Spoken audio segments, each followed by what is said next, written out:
So welcome to Dance Space Project and the Conversation Without Walls on this rainy day. We were holding live streaming and had some, like 40 reservations, so we imagine people will be coming and going throughout the day. We do ask that you might want to avoid crossing in front of the camera, which is streaming right now. I'm Judy Hussie-Taylor. I'm the director of Dance Space Project, and we started the Conversations Without Walls a couple of years ago, co-organized by writer Jen Joy and myself as a way to create conversations between artists, choreographers, writers, and scholars across genres and disciplines. So today we have a bit of a new format, a very rich day ahead of us. We're going to begin with a presentation by Dr. Mark Franco, who's here from Philadelphia and who's at Temple University. I will introduce him in a moment. That will be immediately followed by a conversation between Mark and two choreographers, Yanira Castro and Jillian Pena, and visual artist Suzanne Bocanegra, all of whom have performed their work at Dance Space over the last 3 weekends. We'll be talking about what Mark is proposing in relationship to their work. And then after that, we will have a microphone set up to take questions and then we will break. After the break, we will see Melissa Toogood perform a work choreographed by Pam Tanowitz, which is very exciting and absolutely the best thing to do on a rainy Saturday afternoon. And then we will take another short break, and the last panel of the day will be led by writer Claudia Larocco, who is curating our upcoming platform 2015, Dancers, Buildings, and People in the Streets in February, March of 2015. She has paired ballet artists with modern and postmodern dance artists, and she will have two of them live, Will Rawls and Reed Barthelme, and also a message from Caitlin Gilliland, who's also participating and talking about some of the ideas and concepts driving that platform. Just want to say briefly that the first 3 productions of our fall season here at Dance Space by Castro, Pena, and Bocanegra have all drawn from the ballet vocabulary in works that are not ballets. Each of the artists who are on our panel have displaced ballet. And I sort of just have these questions when I think about that. You know, what happens when an artist takes a form away from its familiar context and places it in a context that makes the familiar strange? Is this kind of displacement an aesthetic act or a political act, or is there any difference between those two things? Before I introduce Mark, some housekeeping. The exits clearly where you came in from 10th Street, where you entered the building, and also behind me is an exit that leads to 11th Street. The restrooms for today will be in the priest room, and yes, feel free to get out at any time to have refreshments throughout the day. So it's very wonderful to have Mark Franco here at Dance Space Project. He is the professor of dance, coordinator of graduate programs at Temple University, Philadelphia, professor of visual and performance studies at Middlesex University, London. His publications, to name a few: Martha Graham, In Love and War, The Life and Work, Dance as Text, Ideologies of the Baroque Body, Dancing Modernism, Performing Politics, The Work of Dance, Labor, Movement, and Identity in the 1930s, recipient of the 2011 Outstanding Scholarly Research in Dance from the Congress on Research in Dance. Franco's research has been supported by the National Endowment for the Humanities, the Getty Center for Research in the Arts and Humanities, the American Council of Learned Societies, and the American Philosophical Society, and the National Endowment for the Arts. His full bio is in the program, and I just want to welcome Dr. Mark Franco to Dance Space Project today. Thank you. Thank you, Judy. Thank you, everyone. Thank you, Yanira, for it's really the reason I'm here, because in the work she's doing, she told me that she was connecting certain ideas in an essay of mine called Dance and the Political. So in the time I had to create a little background for just talk a little bit about that essay, maybe read a little bit from it. It's dense, so it certainly bears more articulation. Every time I reread it, and in fact I taught it recently in the seminar, one of my students is here.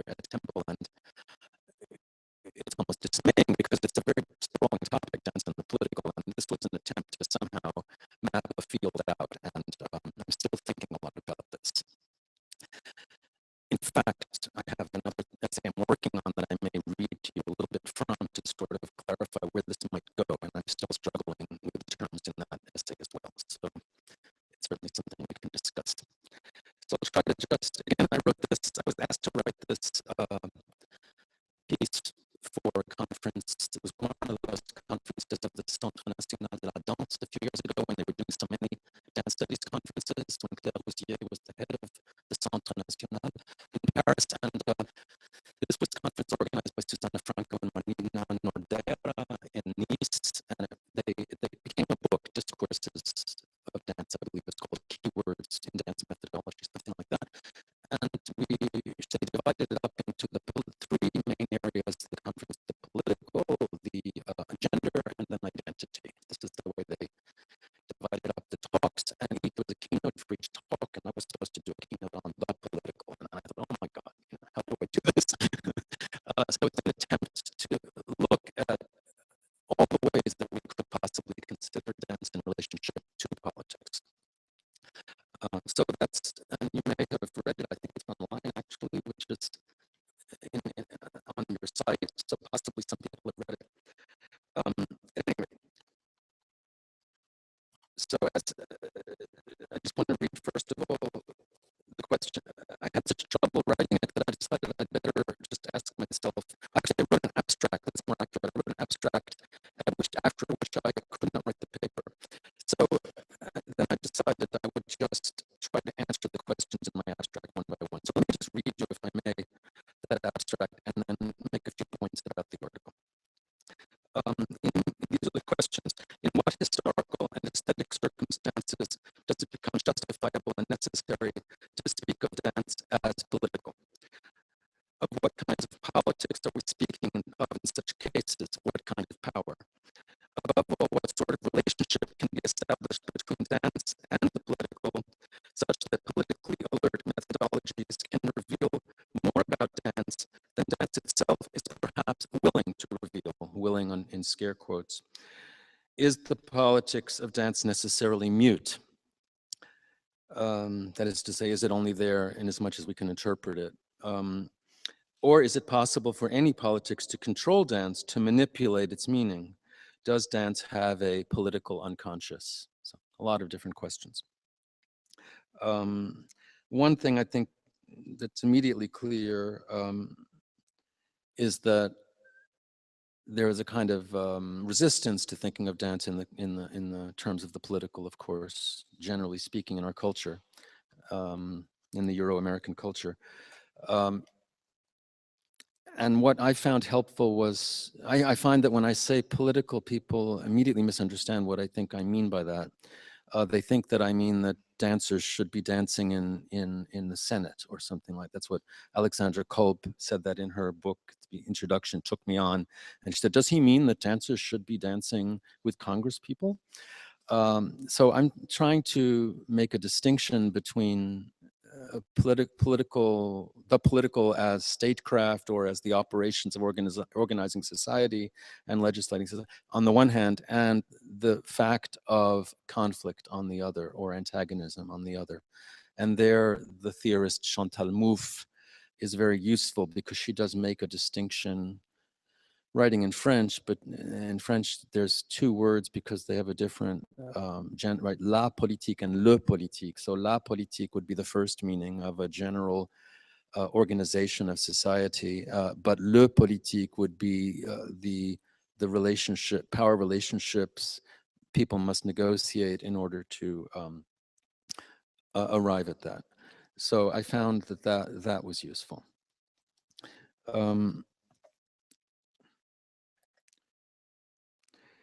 At the same time, every time you think about this, it's again a sprawling topic because there's the personal, the artistic, and the institutional all seem intertwined. So I also had recourse to the notion of the conjunctural. That is to say that there are times when dance seems central to culture, in which it takes on a certain political force, and there are and there are times when it seems marginal to culture and seems therefore excluded from any political discourse.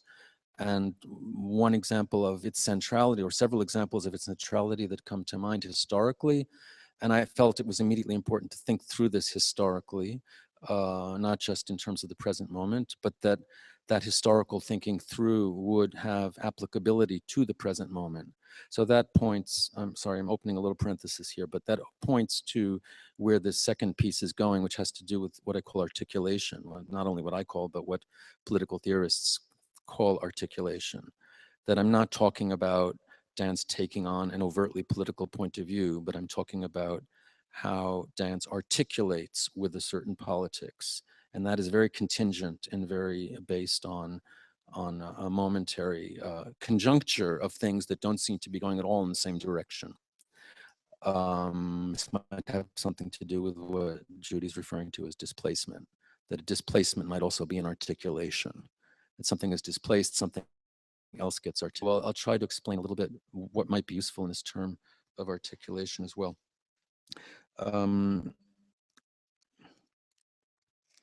Sorry, but I had interrupted myself there. Yeah, so the notion of the conjuncture I thought was interesting.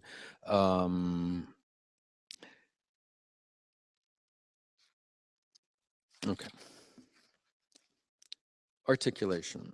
So just quoting from my own text here on page 5, I believe that politics is as closely and substantially connected to dance in the real world as dance itself is connected to ritual in anthropology.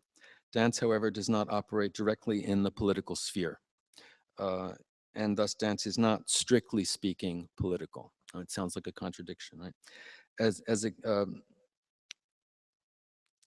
And there I had referred in the article to Mark Morris, who I heard at a talk saying that there was only one worthwhile political dance in history, and that was Martha Graham's Deep Song. And it said fundamentally, also telling students at this Barnard colloquium to reread Arlene Croce's article on Bill T. Jones because Arlene Croce was right. So I was a little bit shocked at that.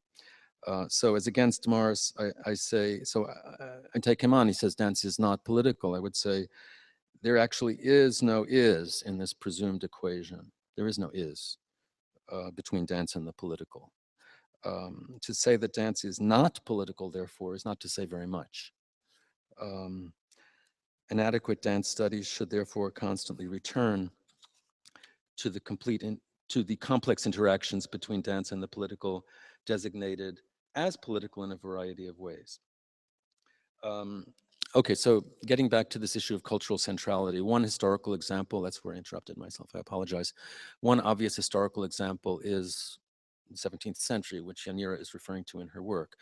Right, so dance is central to the political culture of monarchy in the 17th century, and by extension happens to also be a kind of founding moment of Western theatrical dance. So that's curious, right? That's interesting. What do we make of that, right? That's one point. I'm sure we can come back to that. Another politically central moment of dance in a cultural sense would be the 1930s in the US, in the radical political moment of the 1930s, when dance was very central to thinking through a certain corporeal and emotional politics. So I think within left-wing politics at that time, I would say dance was culturally central.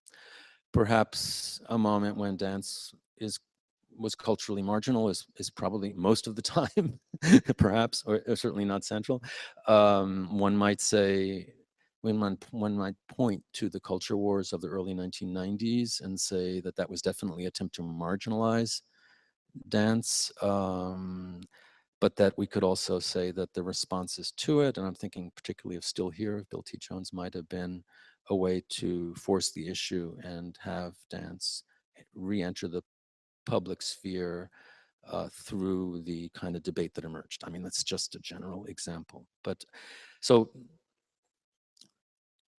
that's one type of historical scanning, right? You could say, oh, well, there are these moments when it's central and there's moments when it's peripheral. And what is the difference between the way dance is able to intervene in the social, what is the difference across those moments historically? And then there's another historical way of looking at this, which I'm sort of struggling with, which I put in one way in this article, I would put it now another way, and it is to say there are certain aesthetic I don't want to call them formulae, but there are certain aesthetic predominant ways of viewing the body within culture that relate deeply to dance. And let's just take the 17th century. One could call the ruling trope there sovereignty, the idea that there is one power, that power subjugates everyone else, and that the sovereign as dancer becomes that figure who is contains this kind of absolute self-identical presence to themselves, and that is what Habermas called representative publicness. Everything in the public gets defined in relationship to that, and that obviously would dovetail with the idea that dance is culturally, politically central in the 17th century. So you could take that notion of sovereignty, which is a big, big political question. You know, the return of the 17th century in the 20th century is very related to the notion of sovereignty, right? The interest in the Baroque, starting in the early 20th century in performance and in philosophy and in literature, is very related to that. But that's a very big subject. I'm interested in the theory of sovereignty and how it operates. But then we could say, well, okay, let's look at this a bit chronologically, but not in order to say, you know, this happens at this period of time and that, but rather to pull these tropes and then say they can all get reactivated, right? They can all get reactivated in the present. So again, this is very difficult, and I don't know, I'm suggesting that perhaps the next historically important trope, I called it public sphere in this paper. I think that's confusing because it doesn't seem to be an aesthetic term, and I'm basing these things in aesthetics. So perhaps it's affect, right? Just we're going very quickly. The reform in ballet, and here we're still in ballet. These are the examples I'm pulling from. The reform of what they called action ballet. You think of Noverre and Angiolini. You think of experimentation with emotion, and the rejection of an earlier vocabulary which is codified, the rejection of notation. So a kind of a bourgeois moment in which the person emerges as a private person who has a subjective experience that can get put on stage, and that movement is related to an ability to convey emotion without any kind of codified steps. So we don't really know too well what they did. And then the third moment, just to go quickly, I had called it trauma because I was thinking of early experiences in the 20th century and throughout the 20th century, including 9/11, which could be thought of as events that cannot be assimilated into the body, kind of inability to see the person on stage as it relates to the withdrawal of emotion from the dancing subject. I think of the Rite of Spring. I mean, you can find many different places to find these things. Think of Jacques Riviere's discussion of Nijinsky's Rite of Spring in 1913 as the triumph of expression over emotion, when he says that emotion no longer escapes from the body in Nijinsky's choreography. It is captured within the body. So there's a kind of objectification of meaning in the body. So there's that whole notion of the development of dance toward becoming an autonomous art by virtue of the fact that the body itself becomes expressive, not in an emotional sense, but expressive in the sense that it can objectify certain meanings, and corporeality becomes an end in itself. Corporeality becomes an instrument in a language rather than being just a self-connoting humanity to go along with a certain depiction of subjectivity. So again, this is, I know, a bit theoretical, but what's interesting is you can land it in certain historical moments. We could even say the development of modernism in modern dance is very much related to this notion of expression understood in this particular way. I know expression can mean many other things, and it's such a vast category in dance that it's hard to delimit it. But Jacques Rivière did, and wrote this brilliant essay in which he said expression prevents the escape of emotion. It's interesting. So I mean, maybe those are the three tropes. I'm really not sure. But let me just get, because I know my time is short, to this idea of articulation and what this might offer, because then I think we could see how all these different elements might work together. So I'll read to you a little bit from this paper I'm trying to work on called Dance and Articulation. And I use a quote from Claude Lefort from his Democracy and Political Theory at the top, which I think is really an interesting way of looking. He's not talking about dance, but I think it could be transferred to dance. I'll just quote it. "It is simply because the very notion of society already contains within it a reference to its political definition that it proves impossible in the eyes of the philosopher to localize the political in society."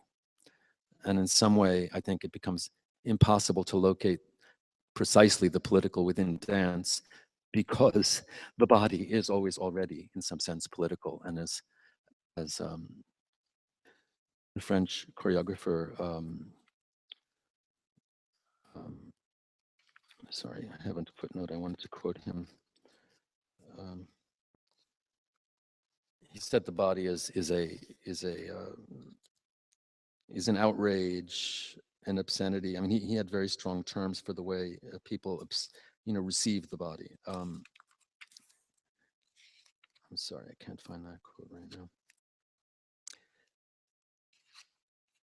No, okay, it's not terribly important. So let me just read a little bit. Two tendencies in contemporary thought have carved up the terrain of dance and the political in an unsatisfactory way. One position holds that dance and the political need to be kept separate from each other. Without this, dangers would ensue, not only for the integrity of aesthetic experience as such, but for our intellectual grasp of the political, which would run the risk of overgeneralization and meaninglessness. At the opposite extreme is the avant-garde commitment to the blurring of art and reality, such that one can no longer tell them apart. This position, which pursues a dismantling of the aesthetic per se, in favor of a ritualistic or other form of participatory procedure, finds in the convergence of the social and the aesthetic an advance upon the quietism of aesthetic experience. The aim of this article is to rethink the political and the aesthetic together, and thereby to establish an adequate description of how dance evidences political investments, or if you will, becomes political. My claim is that aesthetics and politics conjoin precisely because they are separate, and that they become effectively co-present through a phenomenon we can analyze and understand as articulation.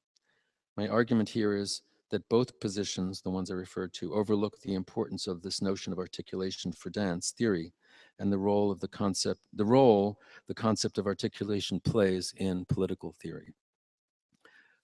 Interestingly, in Althusser, for example, if you look at his book on capital, the word articulation is used quite a bit, and it's a synonym of conjuncture. The conjuncture that I mentioned earlier. The way two things that are on totally separate tracks suddenly come together. Articulation itself, of course, has a particularly physical meaning. The discussion of articulation by Petra Sabich is most illuminating in this regard. Quote, an articulation entails a double movement which concerns, on the one hand, the connection between heterogeneous parts, a connection which can also be called joining, conjunctive relation, the forearm and the upper arm, for example, or composition, end quote. As Sabich makes clear, danced movement itself is only made possible through the possibility of articulation of connected body parts, a conjunctural participation leading to composition. But at the same time, the very notion of articulation presupposes the loss of the unifying whole. And I quote her again, on the other hand, the articulation differentiates the two heterogeneous parts, right? So they're conjoined in order to work together, but they're also, one notices they're not the same. And thus can be called segmentation, differentiation, partition, and diverging relation, end quote. What this shows us is that we should not place any value on the harmonious qualities of articulation, inasmuch as articulation signifies both coordination and torsion or disarticulation. All these understandings of articulation based in physical movement and the very possibility of choreography become mobilized in the political theory of articulation. So if this physical description of articulation pinpoints the validity of aesthetics for describing what happens with the body in dance, a description frequently encountered in dance studies, writing, and less often in performance studies, it is also true that some notion of medium is relatively unavoidable. And here again, if we're going to, even in the wake of specific media, Judy's spoken about displacement, this obviously infers an awareness of medium, which I think is very important. The way, for example, as I was thinking about this, I was in Israel last June, and I saw this piece by Ohad Naharin called Decca Dance, in which you have these dancers, by and large, I mean, to just describe it very briefly, it's a mass of dancers on stage, all kind of articulating balletic type vocabulary, but in a very unconventional way, with a lot of angularity, with a lot of rhythmic hiccups in it, and with no connection to each other. So you have to take in the mass, but you have to see also a disarticulation of balletic technique and also a social disarticulation between these different performers. So that became an interesting thing to think about at that moment. Sorry, I just wanted to pick up my text. The way that Naharin makes each articulation at one and the same time a disarticulation, that is to say, a skilled movement of articulation of the body that is at the same time disarticulating itself from the goals of balletic technique and creating the sense of a mass of people or a group that themselves are disarticulated from one another, yet all were operating in the same sphere in the same moment. This transforms every movement into a virtuosic but also disjointed statement on articulation itself.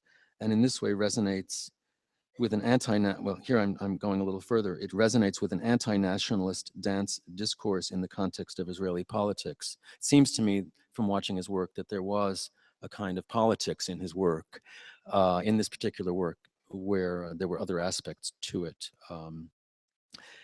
Interestingly, though, when he takes his work to Europe, it is often shouted down and by the European public who think that his company represents the politics of Israel. So here we see how does a public respond to what they assume to be a politics on the one hand, based on the artist's identity, based on his her national kind of situation on the one hand, and on the other hand, how that's one kind of articulation, right? The public articulates that for the work. On the other hand, how is the choreographer articulating or disarticulating themselves from that politics through an aesthetic procedure, which has certain roots in medium and history? For example, if you don't recognize the role that ballet plays in what he's doing, you can't see at all what's going on. So, I mean, I think this whole way of thinking presupposes the importance of choreography. And I'm talking about medium, choreography itself is not a medium, but the importance of the notion of choreography and the awareness of choreography. Here I would just refer to Susan Foster's thinking on that, specifically choreographies of gender, a piece she wrote in Signs, the Journal of Feminist Thought, where I think she very deftly asserts that choreography should supersede the term performance as the term that is operative methodologically. So anyway, I'm sort of, and Jens Gierstoff in his recent book on the body of the people and East German dance very much is within that line also of asserting that choreography itself has political force. But, you know, regardless of, it raises the issue of legibility, right? I mean, legibility implies knowledge of medium, knowledge of history, and also the ability to read where the articulations and disarticulations are. But that is what dance is about. I mean, I think that the dance, I mean, in a place like New York with a long history of spectatorship, I think that can be sort of almost taken for granted. Maybe not everywhere, but I think because dance is traditionally nonverbal, it depends on a reference to its own past. Again, an articulation could also be understood as happening within a dance itself. In other words, that each moment articulates or disarticulates from the preceding moment. That the kind of thinking that one is incited to do when one watches dance is of this nature and not of a verbal nature, but still an analytical nature. So I'm kind of presupposing those things. Okay. The articulatory space between dance and politics would require, therefore, the materialization of its own conditions of production. I think that's key. It's again, so that's why I say it's so, politics is so embedded within dance that it is almost impossible to grasp. It is not there in a literal sense. It is there in a performative sense. It occurs. The conditions of production, the materialization of its own conditions of production, as hinted at in my earlier reference to 17th century court ballet and to the history of ballet aesthetics, are to be found, at least in part, in the past of the art form. And that is the kind of approach I think Yanira was taking in her work. It has been my conviction that dance in modernity, traditionally severed from the spoken word, creates meaning with reference to itself, and hence, and that is to say, with reference to its own past specifically, and hence specifically with reference to its own past, which can be understood as the chronological time or as precisive actions leading up to the present moment of a danced performance. Okay. Am I out of time? I'm aware that I don't have a lot, so I'm used to taking. Oh, okay, good, great. I'm rushing. Okay.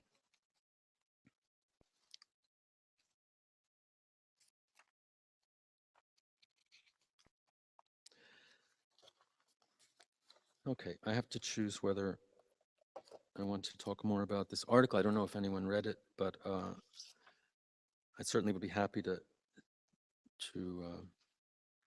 discuss it at any point today. Um, the problem with this, you can see how sprawling this is, how difficult it is to pin down because there's so many different. Yet I'm driven on because I do feel that there's some area here that can be mapped.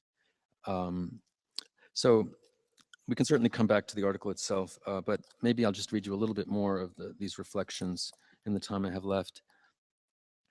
So another section of this paper I'm struggling with is called "The Political is Not Politics."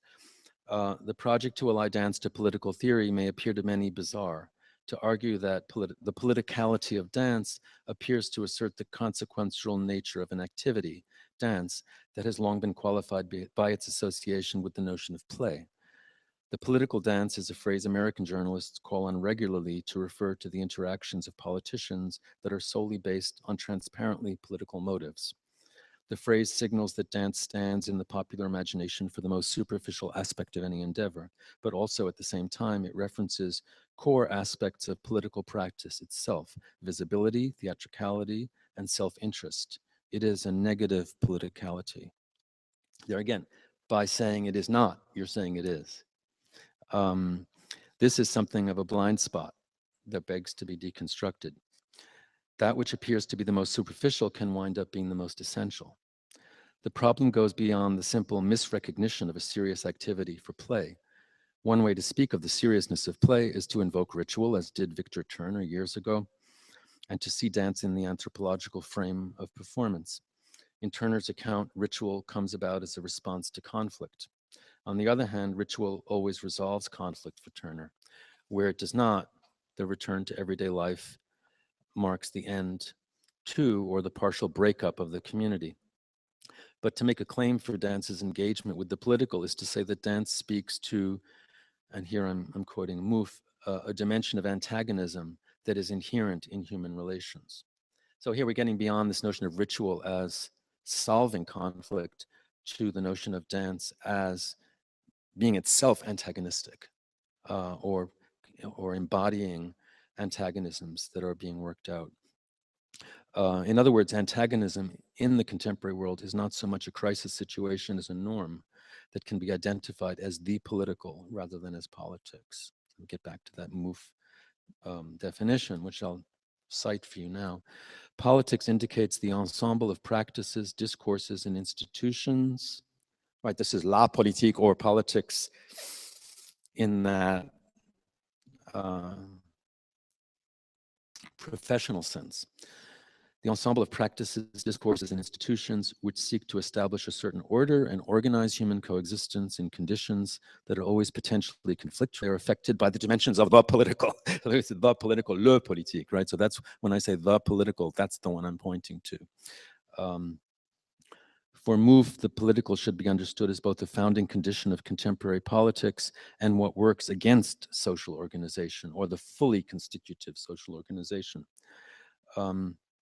Antagonisms, note Laclos and Mouffe, constitute the limits of society, the latter's impossibility of fully constituting itself, end quote.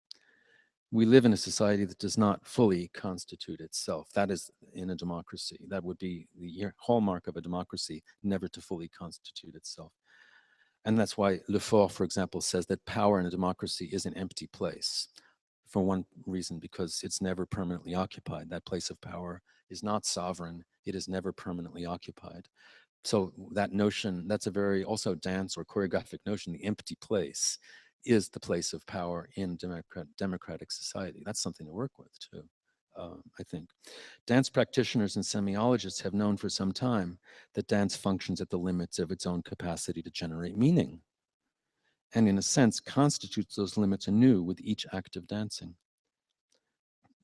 These are indications that dance and the political today share a radical sense of constitutive indeterminacy.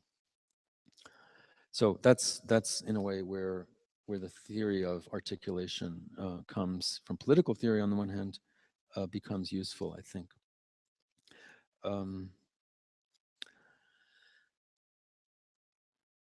So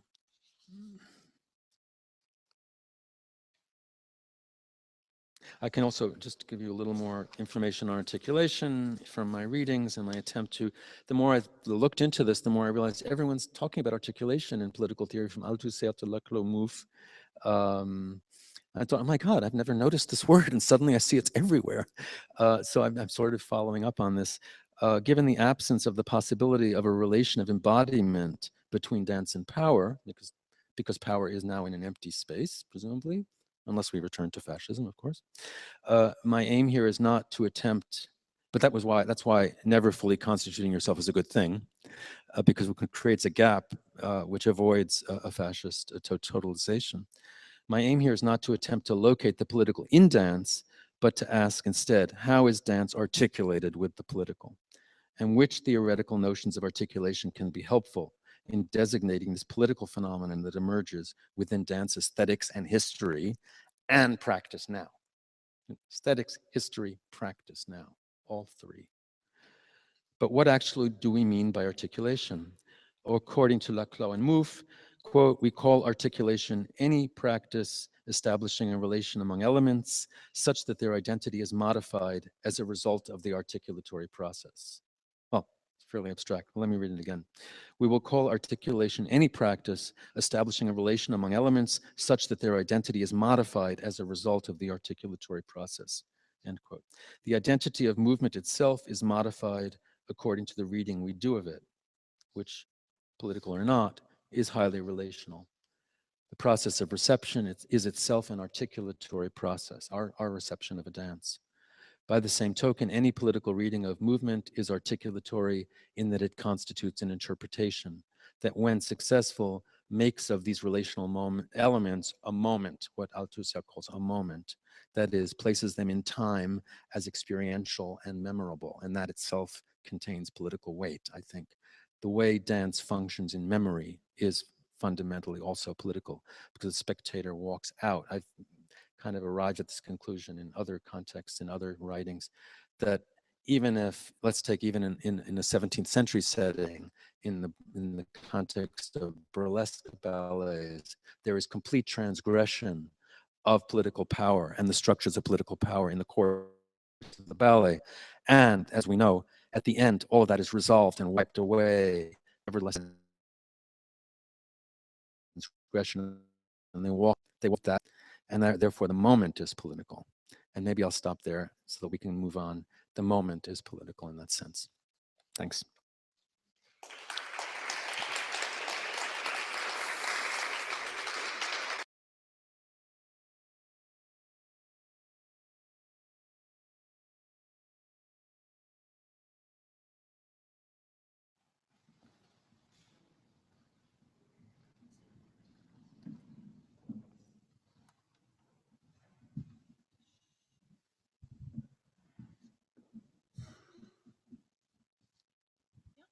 Everyone come up.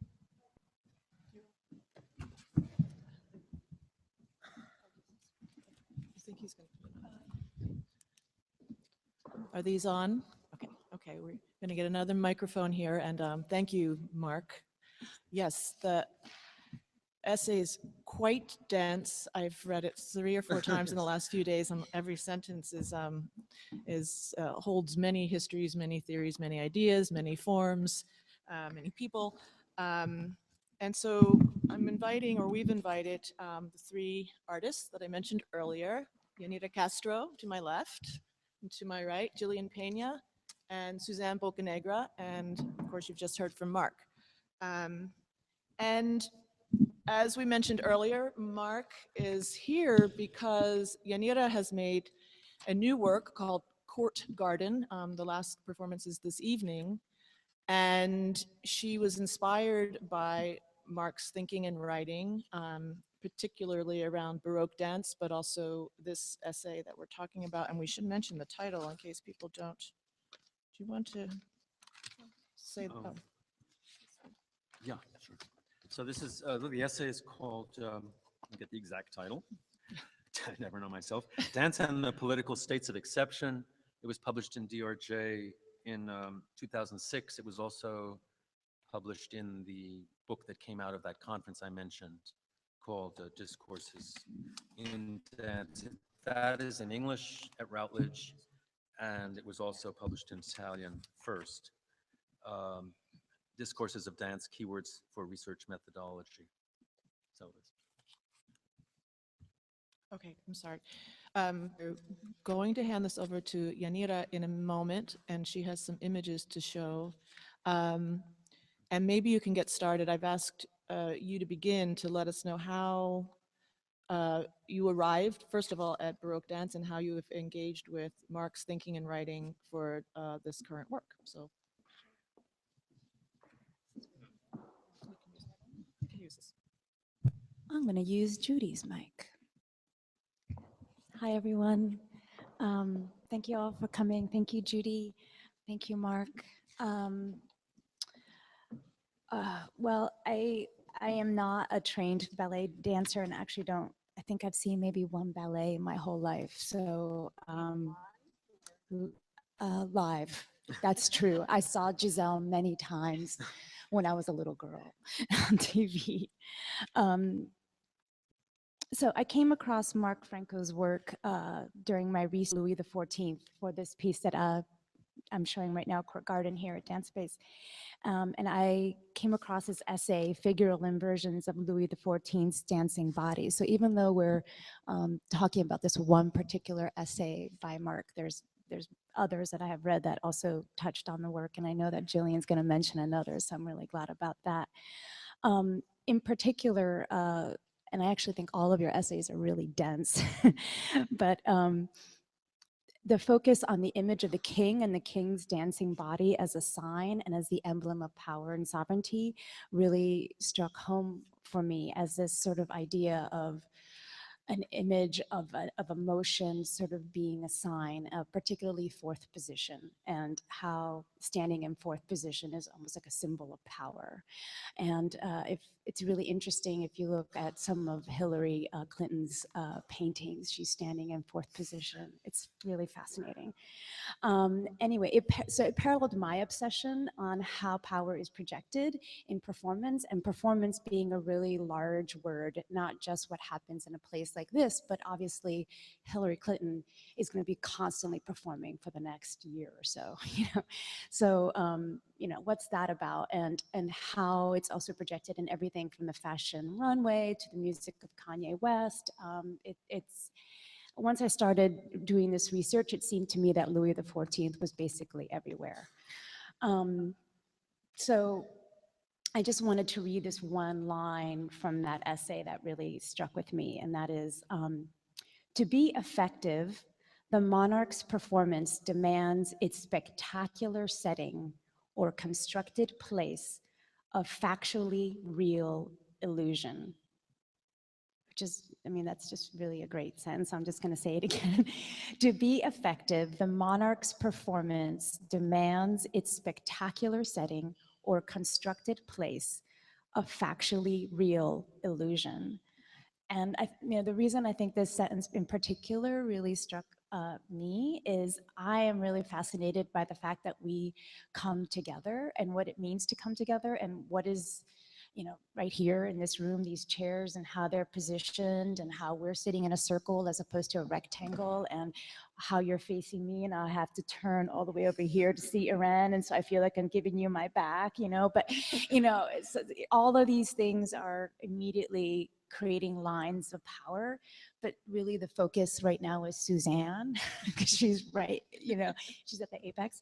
Anyway, so, these things, and then why are you here? And why are we here? And why are we having this conversation? These are really, for me, really important questions. So I've long been interested in this question of agency, of the decision to be present, and particularly, obviously, in the performative environment for myself. So for me, it's a question both not just for the audience who bought the ticket, but also for the performer that's in the work. How are they present? Why are they here? How are they projecting, and why? So these are has brought me to ask questions by creating scenarios in which power is wittingly or unwittingly yielded by both performer and audience member. So the first, oh, it's already up. Sorry. The first image is. This is a piece we did at the Invisible Dog. It's called Wilderness. And in the performance, this was a dress rehearsal and a dress rehearsal audience. In order for the piece to continue, in order for the performers to move on to the task that they had to do, they had to engage the audience in having to do a certain number of things. And until all those things were achieved, the performance couldn't really continue. So how that operated each night was completely and totally different. So that what was interesting to me was how the experience not only was different every night, but the tone of the piece, because of how the audience related to it, was completely different from evenings that were really still and nobody wanted to move, and it was really just like just awfully scary, to almost bacchanal. And really it was the audience that created that in relationship to how they engaged with the performers who had the same tasks every night. So audiences forming their own choices about how to navigate a performance environment or how to engage when brought into a scenario. These relationships and theatrical moments are real in the moment of choice and of circumstance. So I will shift to the next image if I can.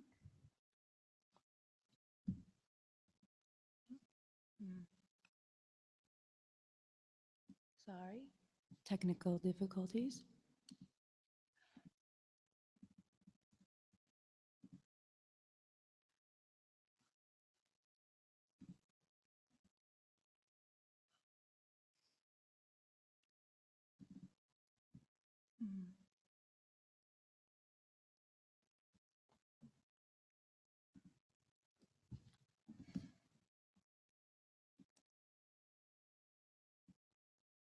Okay, well, I'm not going to spend too much time on it, but for some reason it's not. Go to full screen under view Yeah, let's try that. or slideshow. Or maybe slideshow, yeah. Here we go. Voila. Thank you, Mark. You know something? So in the last piece I did, The People to Come, with my collaborators, I was engaged with this idea that everything happened in the moment in front of the audience. And so therefore, I had very little control in the image that was being shaped in many ways. So in this image, Darren Wright is taking a piece of inspiration that was given to him by an audience member, and he's reading it. And from that inspiration, he then had 19 minutes to construct the dance. And he constructed it in front of the audience. And then directly after that, had to then go perform it. So again, in this sense, what I was asking, or the question that was pertinent to me, was how to not only just give agency, but also to in some way think about how you could create some kind of equal footing where this question of what's being revealed in a performance is being revealed to everyone simultaneously. In other words, the performers don't know what's going to be revealed any more than the audience themselves may know. Okay, so coming back to the article from today, I came across it sort of halfway into the making of Court Garden and came across this statement, which is, the dancing body has rhetorical, persuasive, and deconstructive force in the social field of the audience, which is a variant of the public sphere. The way in which dance alters public space by occupying it is full of political innuendos, as is any unprecedented use of public space for the circulation of bodies. Um, at that time, I was realizing that Court Garden was a 3-act structure, and its very consideration of how the audience was placed was announcing political structures. So this is a drawing of a performance in Versailles. And if you just look at the audience seating, you see the king obviously in the center, probably the queen to his left, I believe. And I don't know who would have been to the right, maybe the Dauphin. And then, you know, the other thing that really fascinated me is that the king decided who was going to sit where at every performance. That this was a thing that would occur. And so arrayed all around him and behind him, as you know, the closer you were to him, obviously the closer you were to the nexus of power. It was not just a performance, but for socially, for everyone that was present, how you were seated was a clear demarcation of your role in society. And that was, you know, just really fascinating to me. So the first act of Court Garden mimics the seating structure of that Versailles picture with the king and queen in the center, no Dauphin, unfortunately, and the immediate sort of cohorts around those two figures. And then Act 2 has this seating, which for me was a democratic structure. The audience is not, I should say that in this environment, the audience is given a seat. So you don't get to choose your seat when you come in, it's given to you. And in this scenario, everyone is just asked to take a seat and no one is seated. There is, it's a binary structure. You're looking at one another, you're facing each other. There's no necessarily preferential seating. And then the last act, you're asked to stand not in a circle, but the event kind of happens in a circle, and it's a self-governing, choice structure where you are free to move, you're free to sit, you're free to stand, you're free to meander around. There's no clues or structures around, there's no chairs, there's nothing to tell you where to be and nothing to tell you what to watch or what your relationship should be to that thing that's happening. And what is the thing that's happening is also a really large question. It's you know, it's just as fascinating to watch the choreography of what the audience does to engage with what they think might be happening as the thing that we think is happening. So that's something that's really interesting to me is in that particular section is like, what do we think is happening? In Act 1, it's very clear what we're supposed to think it's happening. And then in Act 3, it becomes really quite a question. So that's how I've related in some ways to Mark's work. There's other things as well, but yeah, thank you. Thank you. There's so much in there. And hopefully we can get to some questions about that later, but I'm going to turn now to Suzanne, and I'm going to ask you to, or to switch places so that you're at the apex now. I'm now moving you. I'm now in control of the situation in the circle. And Suzanne's a visual artist, and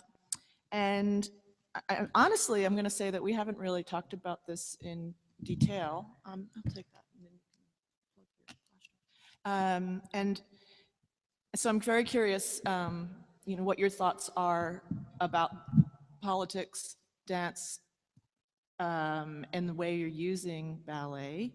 I do know that the work is personal, in a certain way. And so in that sense, I see the work personal is political in a certain way, but I actually don't know what you think about that. I also see the work as, in a way, trespassing across disciplines, which has its own kind of politics, calling a work, an installation, incorporating ballet and sound, a sculpture, and what that proposes to you, and how that's read or received or articulated by a dance-going public, how they receive that. I don't know the answers to these questions, but I wonder about those. So I don't know if I know the answers to all those things either.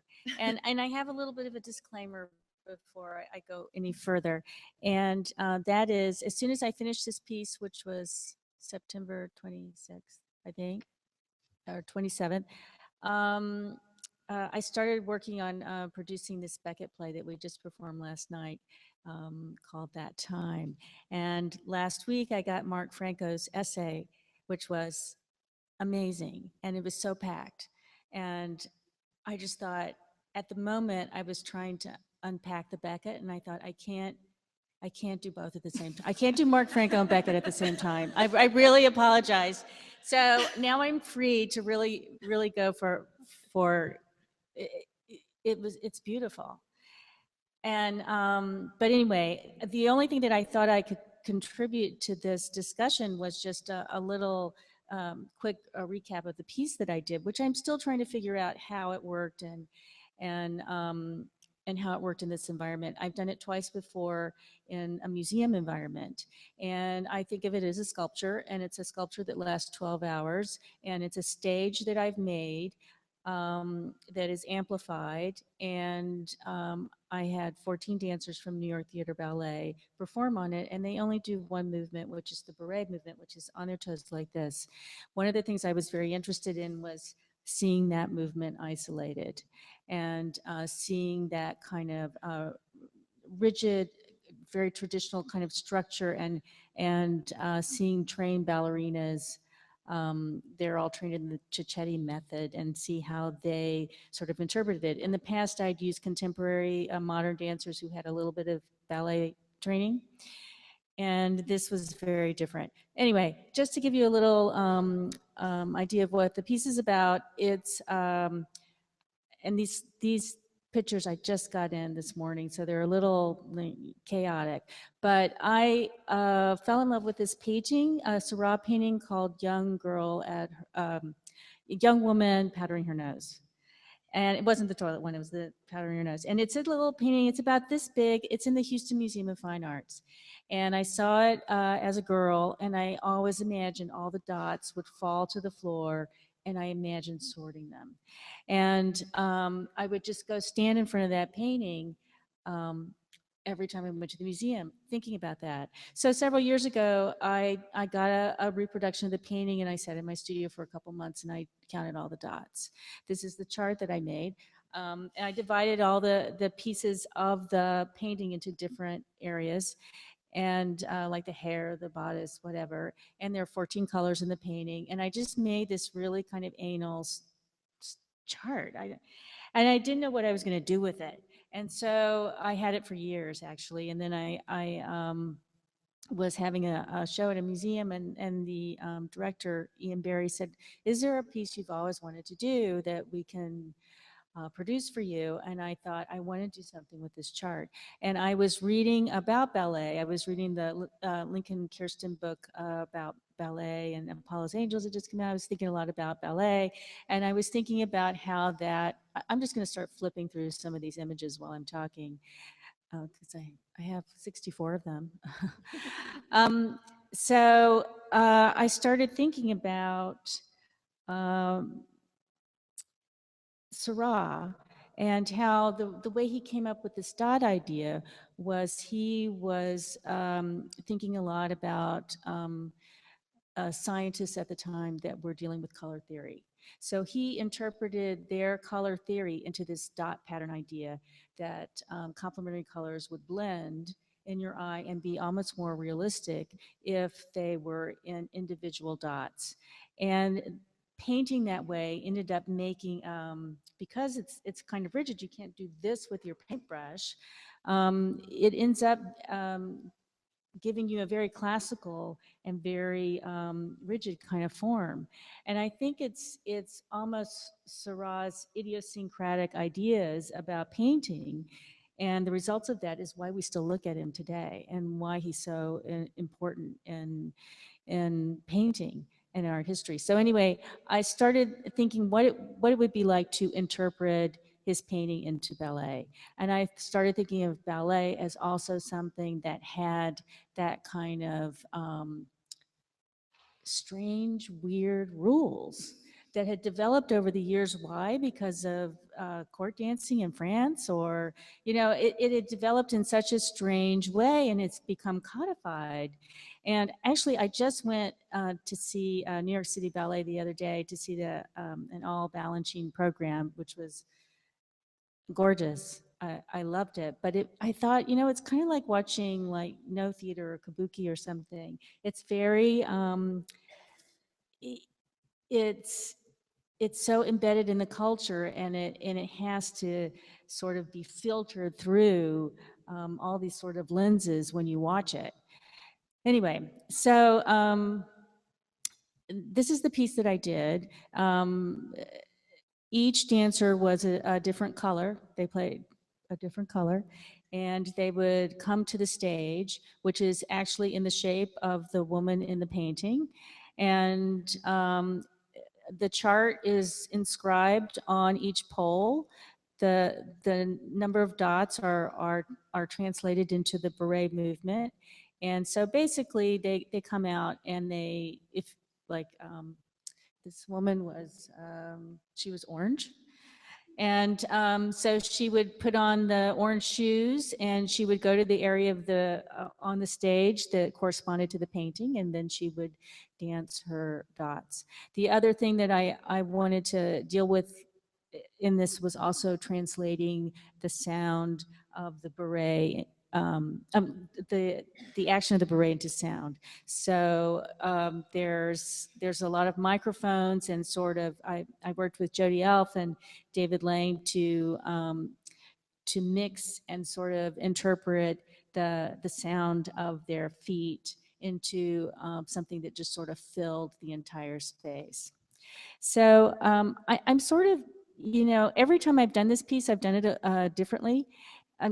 It's basically the same, but I've added some elements or taken some elements away, and I'm still trying to think about how it worked. It was interesting that you were mentioning about where people are sitting, because I was thinking about I did it in art museums before, where people just approached it like a sculpture. They go right up to it, they'd start examining it, they'd go right up to the dancer. But here, because I think it's a different kind of environment, they sort of thought about the sacred space of a performance, and a lot of people kept their distance, you know, from this, from the actual performance. And so I actually preferred it if people would come up and just really be a part of it and look at it like an object in a way. But so anyway, I guess that's all I have to say. Is that enough? Is there anything else I need to talk about? I'm just curious, just quickly, Uh-huh. what your experience was as a visual artist working with ballet dancers. If you felt like there's something related to Mark's essay here that says, you quote Forsyth, and it says, ballet is an art of command. And I just, what came up for you in relationship to being the artist in command of these 14 dancers? Well, the interesting thing to me about working with these dancers, as opposed to,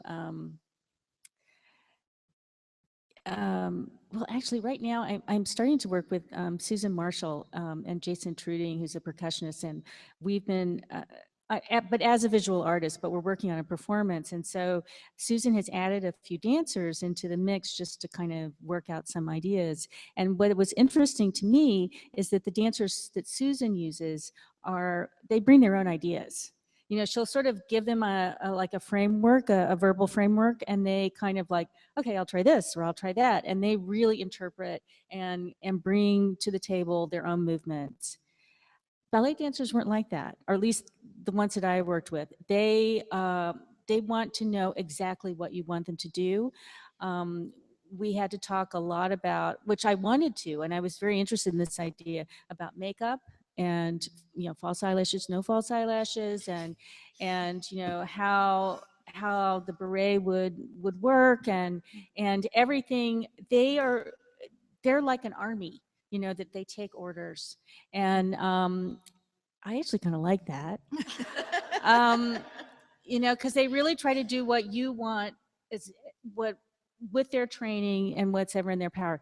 This is the last slide, I think, and you can see the painting. I had it up in their dressing room to give, just so they knew what they were doing. And then that's a chart that I made just for them, so they knew when they had to come out and when they had to do their beret. Okay. Okay. Thank you, Suzanne. I'm going to switch you and Jillian now, and I'm just going to kind of reference the next paragraph, actually, and you bring up this idea of the way the ballet dancers in that sort of micro community, to use the Frederick Jameson term that you use, and the micro community that is what, you know, current sort of contemporary postmodern dancers, how they operate in that sphere. So these, like you said, there's so much in there, but there are these the micro communities have their own politics, and so it's sort of interesting to hear your reaction or relationship to that.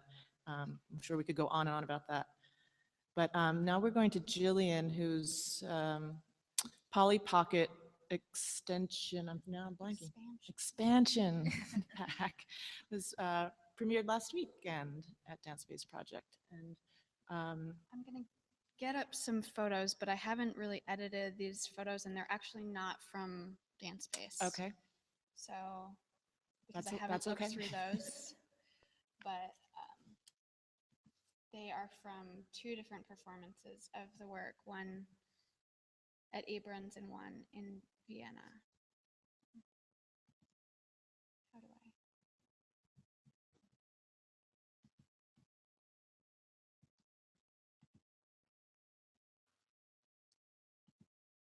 Just give me a second.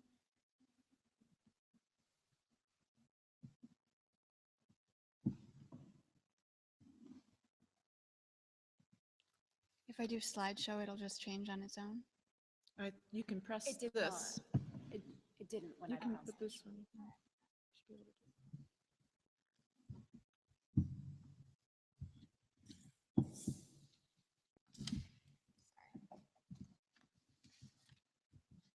Yeah, so I think I'm glad that you just ended on that note, Suzanne, about the difference between using contemporary. I don't know if this is going on. Is this loud enough?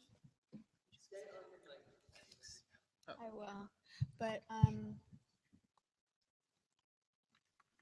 Suzanne will help you. You can start talking. Suzanne.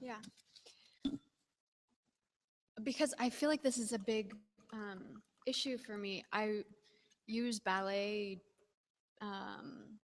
movement, but I don't use ballet dancers, and people keep on saying to me, "Oh gosh, I just can't wait until you use ballet dancers." Like, and somebody after Dance Space, somebody was like, "Wow, this is such a like risky thing that you're doing, using ballet without ballet dancers." And I feel like in those moments that they're not actually paying attention to the work, because it is more about, I like the word disarticulation, and I don't know whether I'm even using that in the right sense, but No. there's something. Well, are we just okay with that, or should we Maybe what you could do is just put a, Just- you know, they, drag them onto your hard drive? well, But I can put them in Keynote, but see, it's not even, I don't know if it would even do Keynote. If you're okay, we can just keep going. Are you okay with that, Jillian? yeah, I don't Okay. care. Here, the You other can thing use your is- imagination. Is, did that do anything? No, well, it's just not plugged in right now. So you could turn it around and people could see on the computer screen. maybe.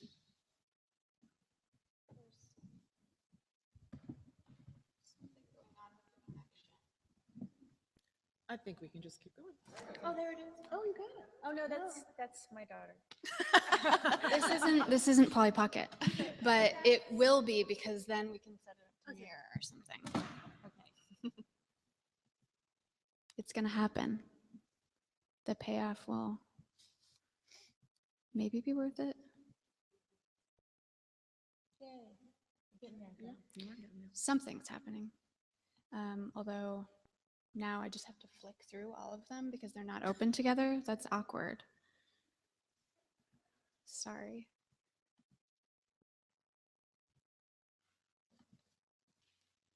There you go. Mm-hmm. Cool. Where was I? Oh, just that it's, yeah. Thank you. And I'm not articulating this well, but I feel like there's something that's important to me in the slippage between the failure, not failure, it's not failure. Let me start over then. So about this idea about dance and politics, I definitely think it always is. And by that, I mean that I think of political as just the relationship between bodies, and that can be of the body to itself or to other performers or even to the audience. And that is what makes me hesitate about the ballet. It's the ballet theater. Never mind, I'm not making sense. I don't know what to say. About it makes you hesitate about that issue of the ballet dancer versus the non-skilled Right. ballet dancer. Here, I know what will save me. I'm going to go to another essay of yours, actually, because it's Mark Franco Day. And I really like this essay, The Ballet versus Modern Wars as Ideology, from the work of dance, labor movement, and identity in the 1930s. I give this to my students because I feel like it helps them understand this early division between ballet and modern dance. And what it's proposing is that there's a triangulation of forms, and that what's in the middle, and forgive me if I'm misreading it, but is chorus dancing. And that chorus dancing is the Rockettes somehow succeed in both the popularity that ballet was aiming for at the time and also the abstraction that modern dance was aiming for. So I feel like my work is, And also the status of labor that radical modern dance was, because the chorus girls are the laborers par excellence right. of the dance world. Yeah, perfect. Right. No, that's great. And so I feel like I've always been really inspired by chorus dancing and the Rockettes, even though I've never actually seen them live, but YouTube videos. And that's really the moment in which I realized that dance was political, or was taught that dance was political, because in one of my first dances that I made in college, there was unison movement. The dancers were fairly homogenous, and I just got a lot of like head shaking about it. Like, Jillian, oh God, this is like really offensive. And I didn't have a place for that yet. I didn't have a language. I didn't understand that this aesthetic was that there were politics embedded in just this simple aesthetic that I took to be commonplace and just easy and popular and just the thing to do. This isn't really switching around.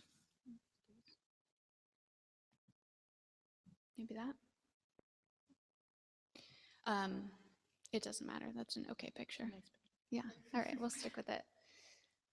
So I feel like it's in that moment that I realized that it wasn't about the movement that they were doing. It was just in the casting of bodies. It was just in the fact that I chose these three bodies to be together that referenced a huge history that I wasn't meaning to reference. And that is what's so exciting about dance, is that you don't realize all the meaning that comes with every movement, every placement of bodies. So I take that as just the pure joy of making things, because I'm going to make these decisions, and then afterwards I can be like, oh, that's what that means, or that references that. And why I do, sorry, you were going to say. Can I just ask, Yeah. is that the Odeon in Vienna? Yeah. That was the building that Hitler commandeered, right? It's now a theater, but that, Ouch. it's one of the most beautiful buildings in Vienna, but It's he so commandeered beautiful. it for his office. I And was not told that. That's the kind of thing that is like unsaid, unspoken, I guess. yeah, a little bit. Should always Although I was travel told with a scholar. Oh my God. No, but I think when I was there, I was told it, so I must have learned it from someone. Yeah. I didn't research it. I believe Yeah. that. Yeah. I mean, I wish that we could see more pictures of it because it's so beautiful. But we'll just live with that one. But what was I going to say? It was Talking about the three bodies and the Yeah. history of movements. Well, why I like using ballet movement is that it references a whole history, obviously through the history of dance, but also a personal history. Each of these dancers have their own background and baggage with this movement, which is fraught with like childhood anxieties and hopes and I mean I hate that about it because I think it's hard for them not just physically but also emotionally. Like what do those movements, what do those positions bring up that isn't intentional? It's not what the work is about, but then the work becomes about this history, about a collective history. I don't know. That was not thorough at all, but No, it's that's just great, what I was Jillian. thinking. It kind of brings up a question for me, and maybe I'll pose it to you or anyone, but Mark, about ideas that we have in, I guess, since Judson Dance Theater in particular, but I guess the history of modern dance is a break with tradition and sort of associate it with like a certain kind of freedom. And you mentioned earlier sort of the emptiness, like starting with perhaps nothing, but really the reality is, at least in the Western European dance tradition, modern dance is still predicated upon the long history of ballet. And I just, so I don't really have, I guess, I don't even know if it's a question. I just wonder if you wanted to respond to that. I'm not sure. I mean, I know I'm working with Fabien Baba now, and he talks a lot about his training at Parts in Belgium, which is not at all based on the ballet tradition, but is based on Judson. So I mean, that's one situation, but it seems to me true also in France, certainly that modern dance, or if that's the proper term, is very much connected to the Judson tradition and not to other traditions. I was just, Yeah, so maybe I misunderstood your question, but I'm not quite sure where to pick it up oh, from. yeah, no, I mean, I think that the Judson dance artists all were trained in ballet, and in fact, Steve Paxton has been quoted as saying that Sure. ballet is our Western European kabuki. Mhm. Whoever brought that, So- Suzanne. So I guess you know, if you keep unpacking it, Sure. Well, it's in that it's sense, very Yanira's related. work made me think of Yvonne Rainer, because Mhm. No to Spectacle, I mean, her whole questioning of the relationship of the dancer to the audience and what it means for us to consume visually a dance, it seems to me that's the fundamental question. And the work made me think of Rainer's No 2 manifesto. Well, what's really interesting also about Yvonne's work, and I think maybe you brought it up in this article, is that while we might think of it as democratic because there's democratic movements, her relationship to the material is not. She's very specific about how Trio A is performed.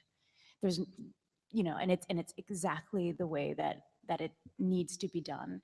And so then, what is the relationship also of the choreographer to the performer?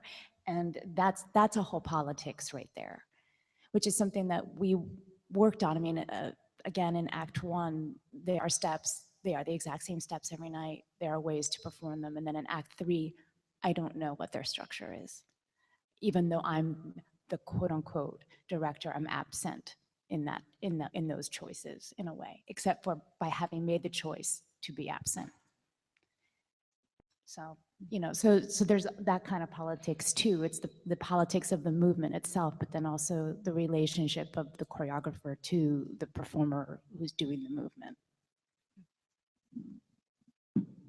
Did you want to, I don't even know if this is a fully articulated question about articulation, but looking at this work and hearing these three artists, two choreographers talk about the work, could you attempt to relate it back to that idea of articulation? Then maybe we can open it up to questions. Yeah. Oh, goodness. That's, yeah. Well, it seems to me it's everywhere. I mean, I think that's the thing about this idea. It's maybe a little bit dangerous in that it's very open, but I still think it's worth working through. Um, it seems to me that's exactly what you're talking about when you talk about,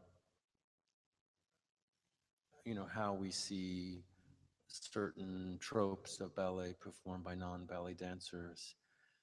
That's already particularly interesting because of that particular disarticulation that occurs there, but which is also in itself an articulation.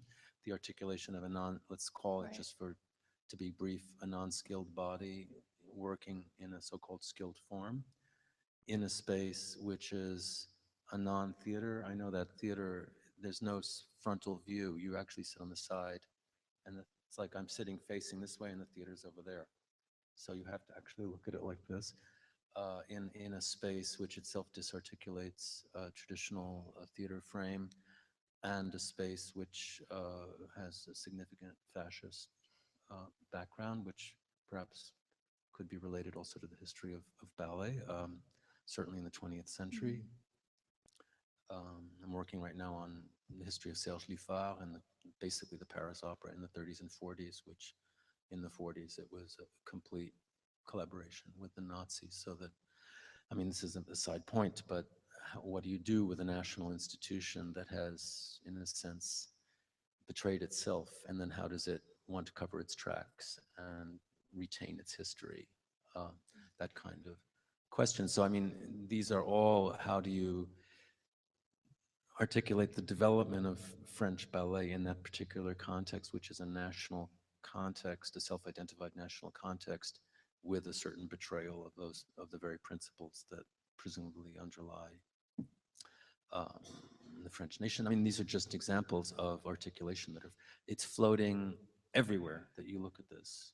And so that's why when one attempts to write about it, it's dense, because you never settle on one particular lens with which to view this.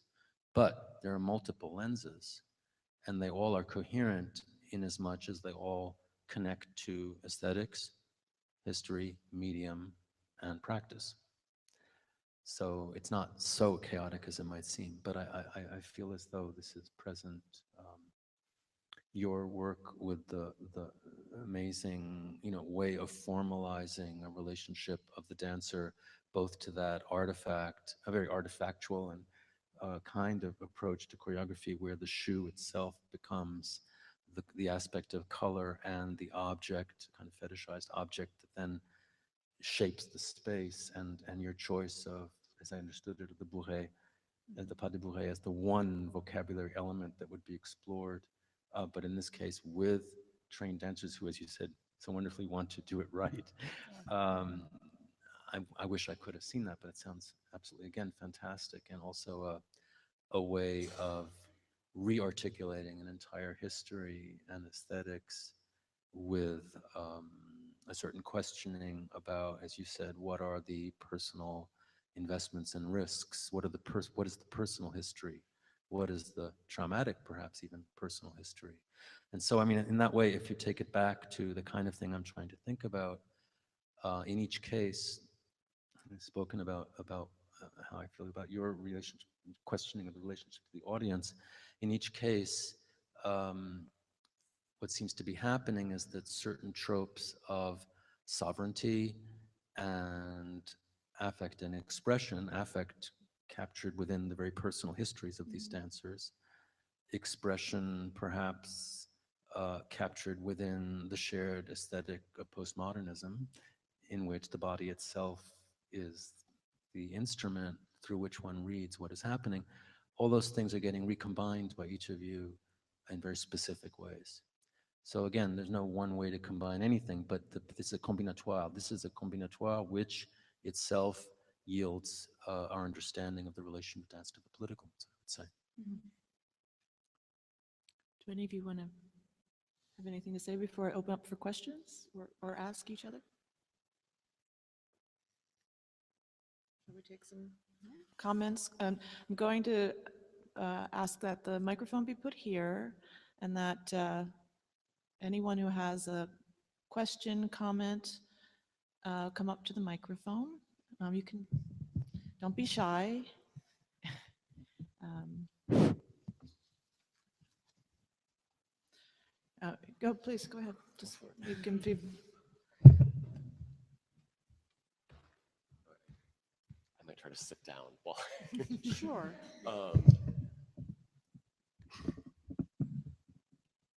how is this? That's great. Okay, great. Thank you all for your offerings today. In listening to you all discuss your work, I'm drawn to the subtitle of Mark's essay, States of Exception, which charting some of the genealogical history behind that expression. When I hear this term, I think of Carl Schmitt, who was a political theorist with his own complicated history vis-a-vis fascism, but who posits this theory of exception via the idea of the sovereign, that the sovereign figure is that figure who is able to decide the exception, determine the limits of the exception, in a nutshell, determine that which is exceptional and what can be performed or enacted under that rubric. I'm interested for each of you working within the ballet aesthetic, trying to displace, potentially, as you articulated, Judy, this aesthetic for all that it has the potential to evoke, contain, or convey, how you might see yourselves as artists approaching this idea of exceptionality, however that might be conceived within movement, aesthetics, the figure of the dancer itself as an exceptional body, and how your own workings with the idea, potentially, of exceptionality extends or challenges questions of sovereignty, as Schmitt is sort of embedding in this initial theory that he posits, in much more concise terms, in attacking or approaching the idea of an exceptional body, aesthetic, movement vocabulary. How do you see yourselves as artists grappling with the idea of the sovereign, either as aesthetic, as body, as modality of movement? Oh, wow. Okay. So there's a lot of places I feel like that could go. So I think a little bit to be clear, I want to bring in another big word in terms of like the way that I was thinking about it, which is appropriation. And that is that basically we, what we did, our process was that we learned a 17th century Italian canary and an 18th century French version of a dance called the canary. And these were court dances, and also the canary was also, well, I can get lost in the history of the canary, but basically it's a court dance. It existed for hundreds of years in Europe. The English had a version of it. I mean, it started, the myth maybe, is that it started because there were some people who went to the Canary, there were some Spanish people that went to the Canary Islands, and they saw some people dancing, and the only words that we really have is that they were hopping and jumping, and that they were inspired by this movement that no one knows at all what it is, to create a dance that they called the canary.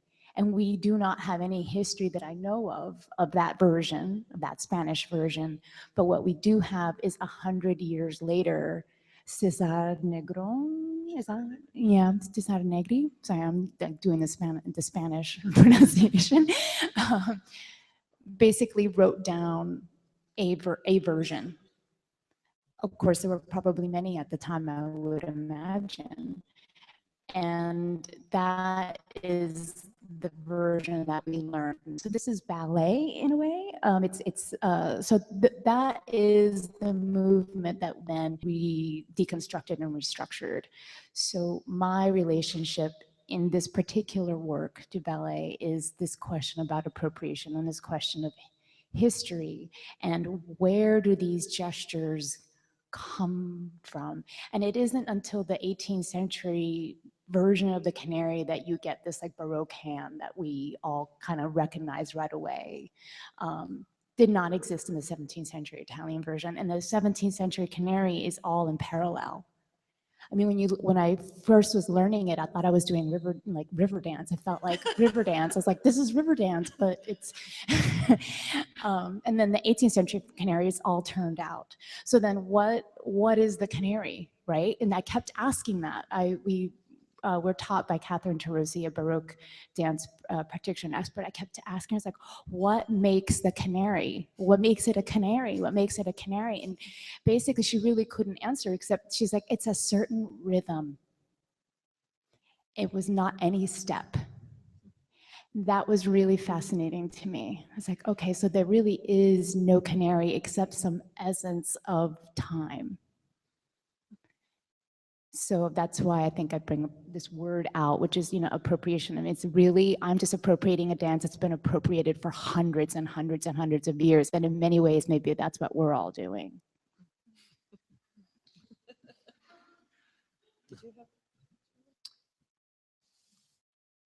I was just going to say, although I feel like I almost want to hear the question again, but I'm not going to ask you to do that. But I was thinking about how this dance is the dancers, it's their own embodied hope and individual, like it's them trying to be this perfect ballet body, which they never will be, but that does exist. There is a perfection that they're aiming for, but it's not mine. So I do think that this dance, I don't know whether that approaches your question at all, but that it exists because of their own embodied experience and striving and hope and desire, and I don't know whether that approaches it, but.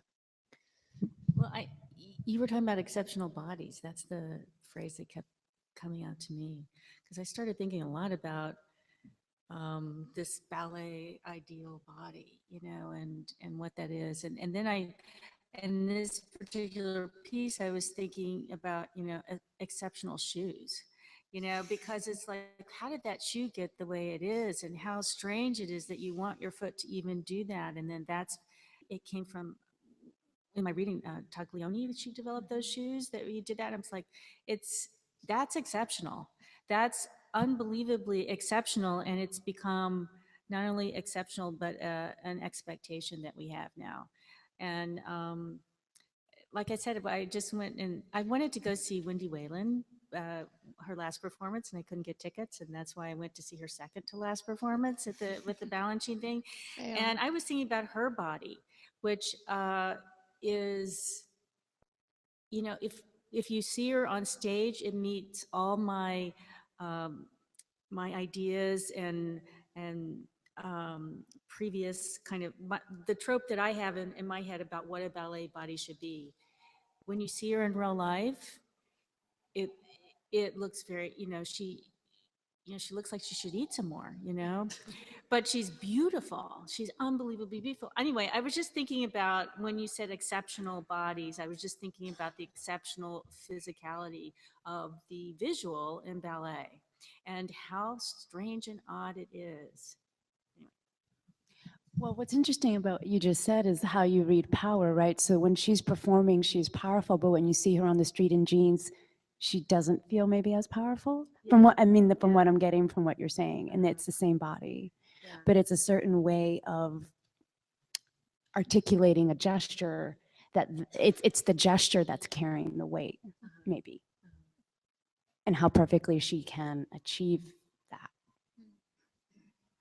But I mean, going back to Macklin's question, you know, the quote in Schmidt is, "Sovereign is he who decides on the exception," which has a lot to do with the state of exception, which is the state of emergency, the political state of emergency, which we experienced after 9/11, and the loss of democratic control of society through the necessity for emergency to establish the exception, which is what we experienced, I think, with Bush under 9/11, the loss of civil liberties in order to combat fascism, all this sort of thing. What I think what everyone's pointing out here is that the exceptional body, that is the anchor into the notion of the sovereign, which has been floating around this conversation all morning. The sovereign in the sense that we're citing ballet history, we're connecting to its origins in the 17th century or perhaps in the 19th century. But in other words, if there is an aesthetic relay between what we see when people dance and some issue of sovereignty, which maybe even unconscious, as Yunira said, kind of where is the political unconscious of dance? Maybe it's in the way people are seated or the sight lines along which they're looking, but also it's in the exceptional body, whatever that may be, that the exceptionality at an aesthetic level, which could be Wendy Whalen's particular beauty, or it could be any number of traits that we recognize as exceptional, they already relay us toward a certain political reality of sovereignty. That is to say, a certain political, I hate the word dispositif, using it from French, a certain political apparatus that dance puts before our eyes and for us to re-experience. And I think that's what links these projects in some way, if we want to think of them as potentially political. That's a great way to end this very rich conversation. Thank you, Mark. Thank you, Yanira, Suzanne, and Jillian.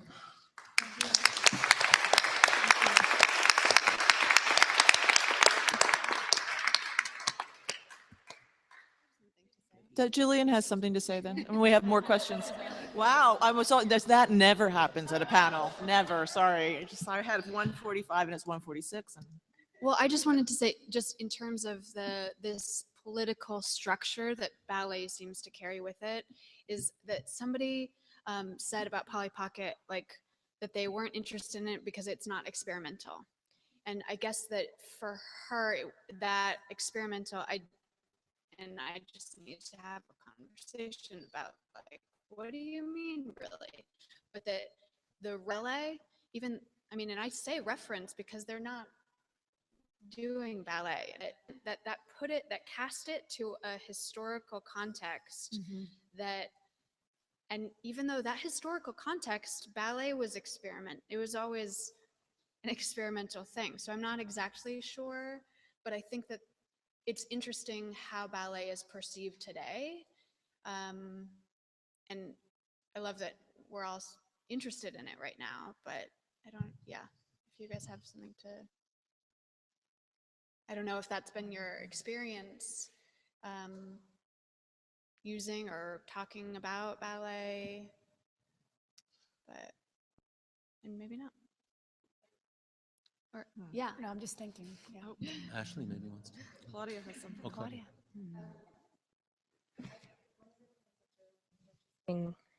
About Wendy Whelan as an example, I think is of course that her body is not perfect at all. You know, she battled spinal scoliosis, and you know, she talks about the one time that she thought she maybe saw Balanchine in the hallways, and that you know, she was a student and he sort of passed her and she wanted to turn to see if it was him, but she had a neck brace on to like try to correct it and so couldn't. And I think when people talk about her, they now always talk about this sort of singular authority that she has, but actually that authority comes from Christopher Wheeldon, the choreographer, talked about her having to struggle so much to try to reach that ideal. And so I think from where we are, and this brings up like how close you are to power, right? It can seem like that everybody in that realm has achieved that perfection, and that of course they're also struggling to meet that ideal body. And so it's interesting to just listen to sort of the space between the real and the perceived, and then how, like, what the politics are of that positioning. Yeah. And how history then is created, because isn't Maria Taglioni was also, she had such back problems, and so they had to create a whole new port de bras for her. I think that this is right. Maybe somebody's. She had long arms. Wasn't there like some problem with her body? No. Anyway, but the It's got to be a problem with almost everybody. right. Yeah, that's true. But I love this idea of thinking about the ideal body and Right. the ideal body in ballet. And one of the things that was interesting to me about watching Wendy Whalen is her ideal body is actually very different than the other ballet. I mean, they, even though we think of it as like a almost like a cookie cut, like this is the ideal body, there is a lot of variation in between each dancer, and that was just really interesting to me. And also that they have to find that within themselves. I think, Ashley, did you want to say something?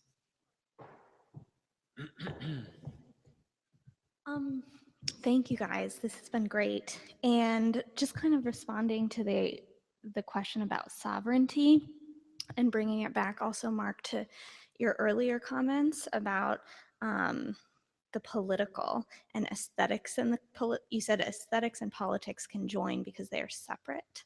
And I'm wondering about, all of you are kind of doing a sort of reference of a ballet, which invokes a ballet history, but also doing so within even stage contexts that are really different from a sort of proscenium that invokes the politics that you're talking about. And I wonder, in terms of the political, when we represent ballet in this way on a maybe modern or contemporary dance stage or in a museum, when we're representing the moves on bodies that aren't ballet dancers, even though you kind of referenced that all of these dancers were ballet dancers or may even still identify in that way, even though they're not read as ballet dancers, properly speaking. And so when we kind of represent ballet in this way that might be incorrect or what have you, I'm curious if it's a representation that invokes a kind of politics that kind of breaks down the power structures of ballet, or if that representation actually promotes the maybe trauma or violence of histories of ballet, if that makes any sense. I've been thinking a lot about representation as a kind of continuing of a politics. And so I'm wondering at what moment we're breaking them down as opposed to furthering them, if that makes any sense. Well, the word trauma reminds me of how you were describing your dancer's experience of doing the movement. And my dancers also went through a very similar experience. And one of them described to me the experience of having a teacher that would have a magic marker and would tape, and they had to wear unitards in ballet class. And then this person would write on their body as they were taking class at the bar, and that the experience of doing this particular movement and the fact that they're wearing unitards doing it was bringing back these really sort of fascists, for lack of a better word, recollections, and how hard emotionally it was to do the movement because of that. So that's what the word trauma sort of makes me think about. It's this history that's whatever, it's hundreds and hundreds of years old, people like an army in a way being instructed to do a thing in a certain type of way, and that they're, the perceived amount of freedom is so dependent on the particular situation in that sense between the teacher and the student. And how the freedom to do a port de bras so much has to do with who's in the room, right? Like who your teacher is, and how, what is the openness of the correctness of the gesture. I don't know. But I just thinking that I don't know that we entirely get around that just by moving into modern or postmodern. I mean, there's just different versions of what is seen as what that, let's say, the teacher or the form requires.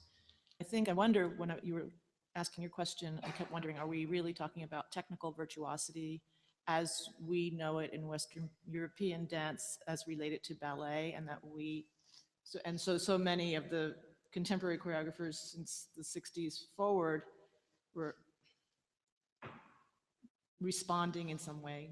So maybe that comment about experimentation is, I thought we moved away from this, right? There's some implied knowledge or something implied about what we've all accepted as what is called experimental. But then there's this other thing that's always at play, which is the unspoken, at least, and I'm talking about outside of the ballet world, of technical virtuosity related to a kind of balletic perfection. But you still see it in modern and postmodern. I mean, so it's not really a question, just a thought. But I think what you're pointing to, and maybe this is some way of answering also Ashley's question, is that we think in terms of periods in dance, and we think in terms of what is contemporary and what is not. And I'm sure you as a presenter are very aware of that. And this idea that, once we have gone through the 60s, why should we even go back and consider the existence of ballet? But the reality is that there are many people in that practice, and it has a presence.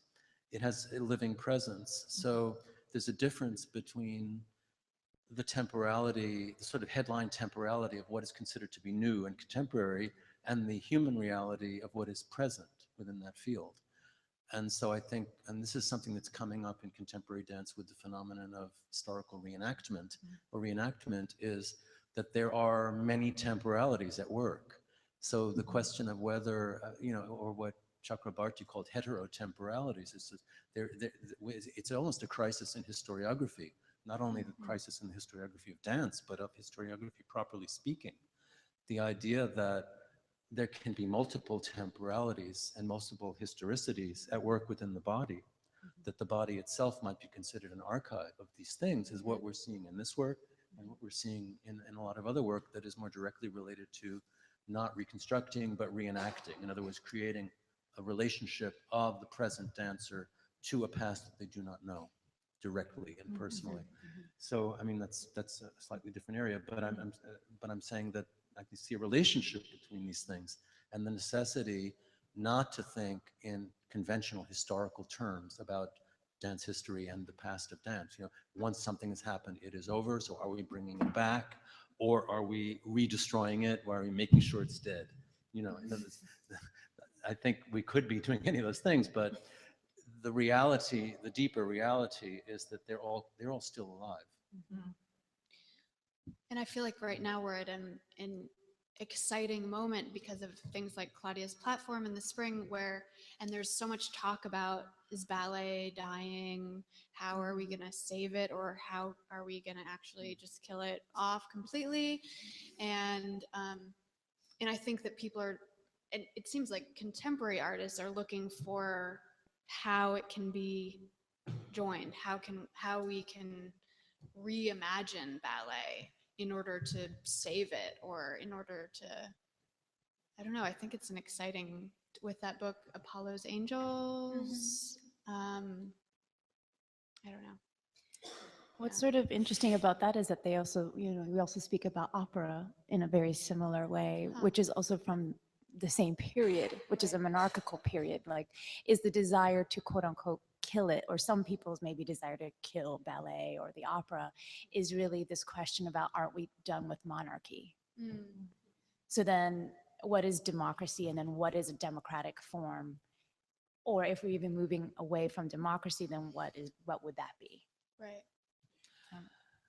Yeah, I'm sorry, I've been a lot of conferences recently. In fact, the paper on articulation was for a conference in Stockholm called Weaving Politics, and it makes me think of what you say, that my evocation of Leclau and Mouffe and Lefort and all those people that I think have very interesting ideas on democracy and its validity were not met with a great deal of enthusiasm amongst the young European thinkers who basically want politics to move toward the unknown.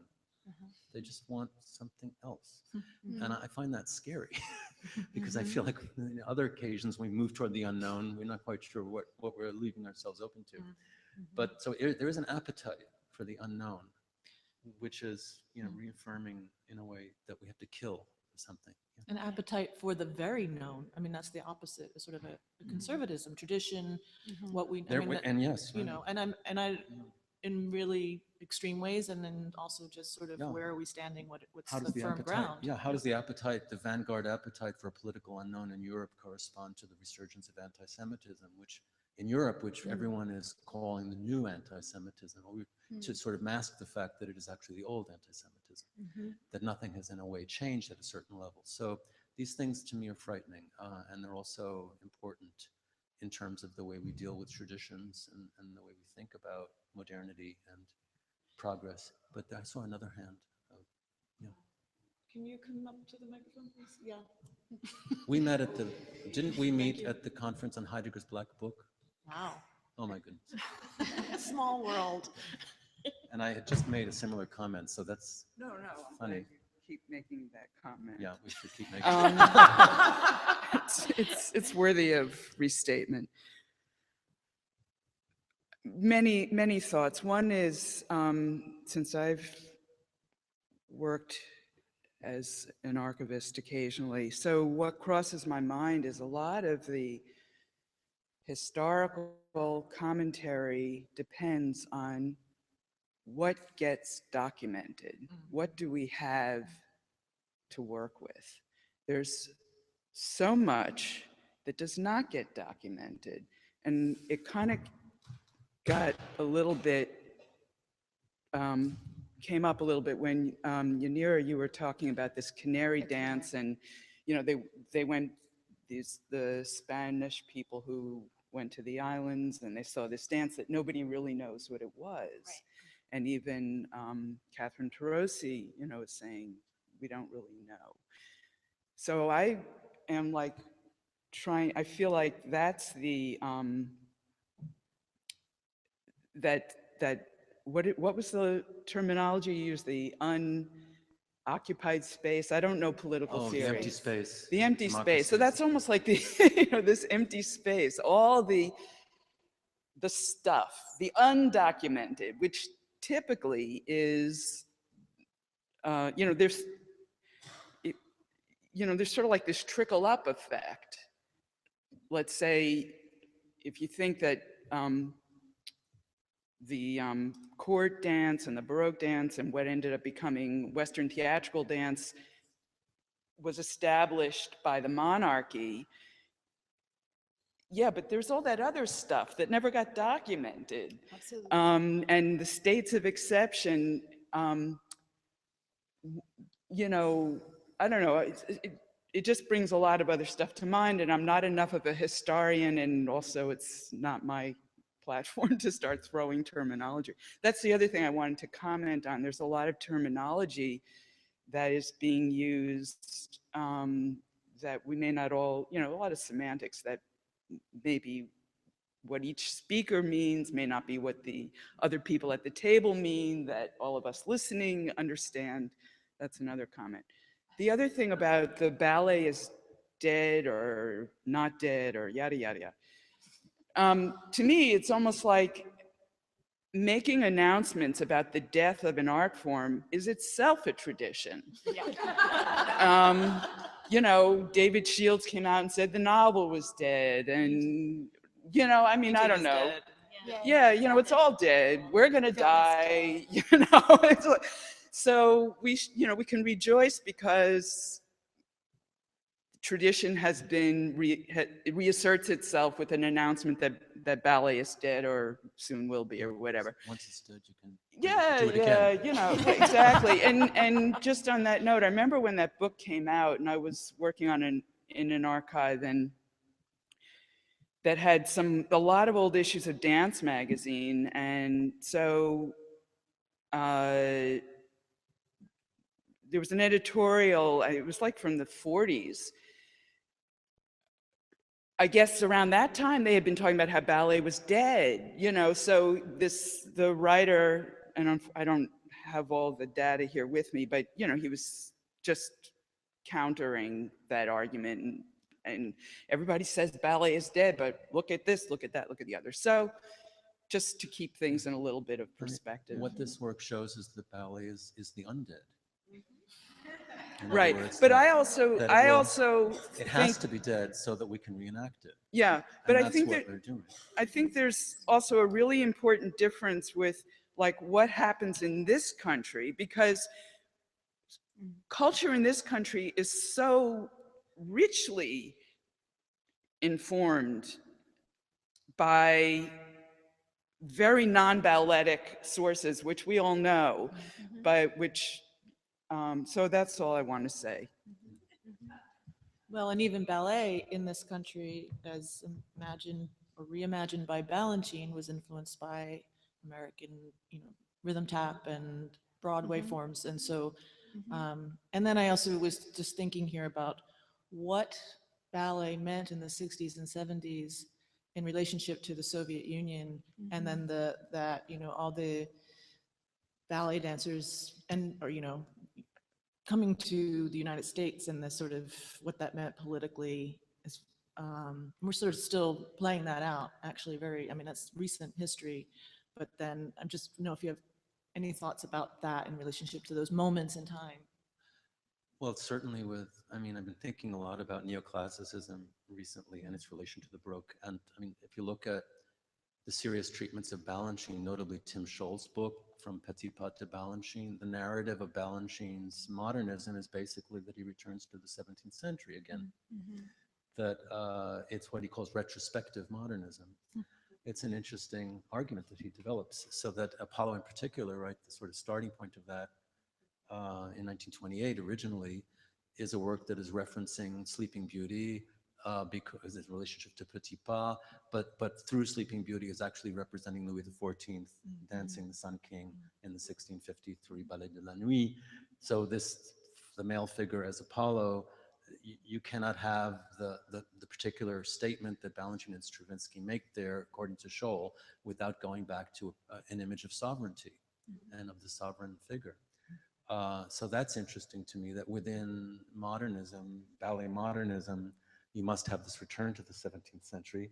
And yet at the same time, I think what the Baroque signifies in 20th century thinking is something more like what you were talking about, appropriation, or what you were just talking about, this non-documentation, is what is the dark side of that?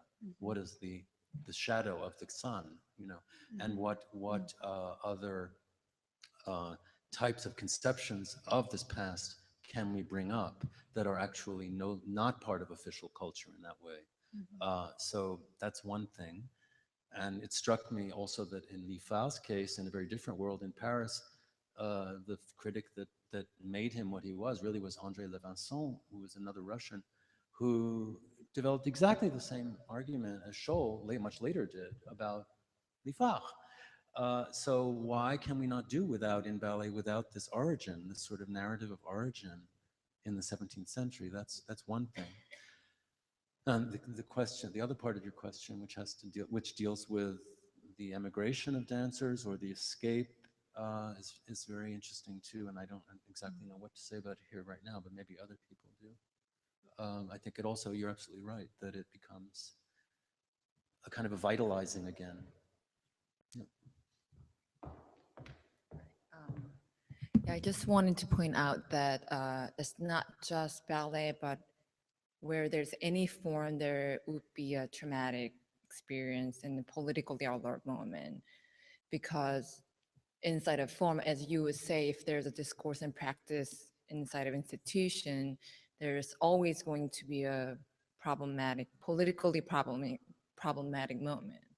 So I would like to indicate that, as Nicolas Bourriel would say, that all form is face looking at us. So where there is a form, there is a trauma. We can't avoid it. Even in this very moment, there can be a very mini traumatic moment right here too. So ballet happened to gain this visibility or gain this power to be illuminated and being chosen as a subject matter to be explored among these current contemporary choreographers. So I just wanted to balance out that it's not just the form of ballet, but in any kinds of gathering or where there's a form, then it's all applicable all together. And that's for me this idea of articulation and disarticulation, because this articulation is not skilled or unskilled for me, but it's absent, meaning there can be a golden cow here, but it's not here. And that's this articulation for me. So choreographers choosing to not do a certain thing is a disarticulation, and it has the political statement because of that. And I just wanted to share that point of view as well, to kind of illuminate the other side. It's not just a ballet. Yeah. I just wanted to add one more thing. It's a little off that topic, but thinking about ballet being dead, one of the things that I'm always amazed at is how much it captures the imagination of little children. And how I grew up in Pasadena, Texas, which is like this little oil refinery town, and we studied ballet in the gym. You know, how did it get there, and why were we interested, and why are we doing that? You know, and that's the amazing thing about also one of the amazing things to me about ballet is how it's sort of seeped into our culture in so many ways. One of the things I was interested in when I did my sculpture here was a lot of it was about the dancers putting their shoes on and putting them off. And every time they did that, it really looked like this sort of classic image that, you know, came zeroing in from my childhood of the ballerina, you know, tying her ribbons. And it has such force, and that I can't explain it, but it's an amazing thing to me. And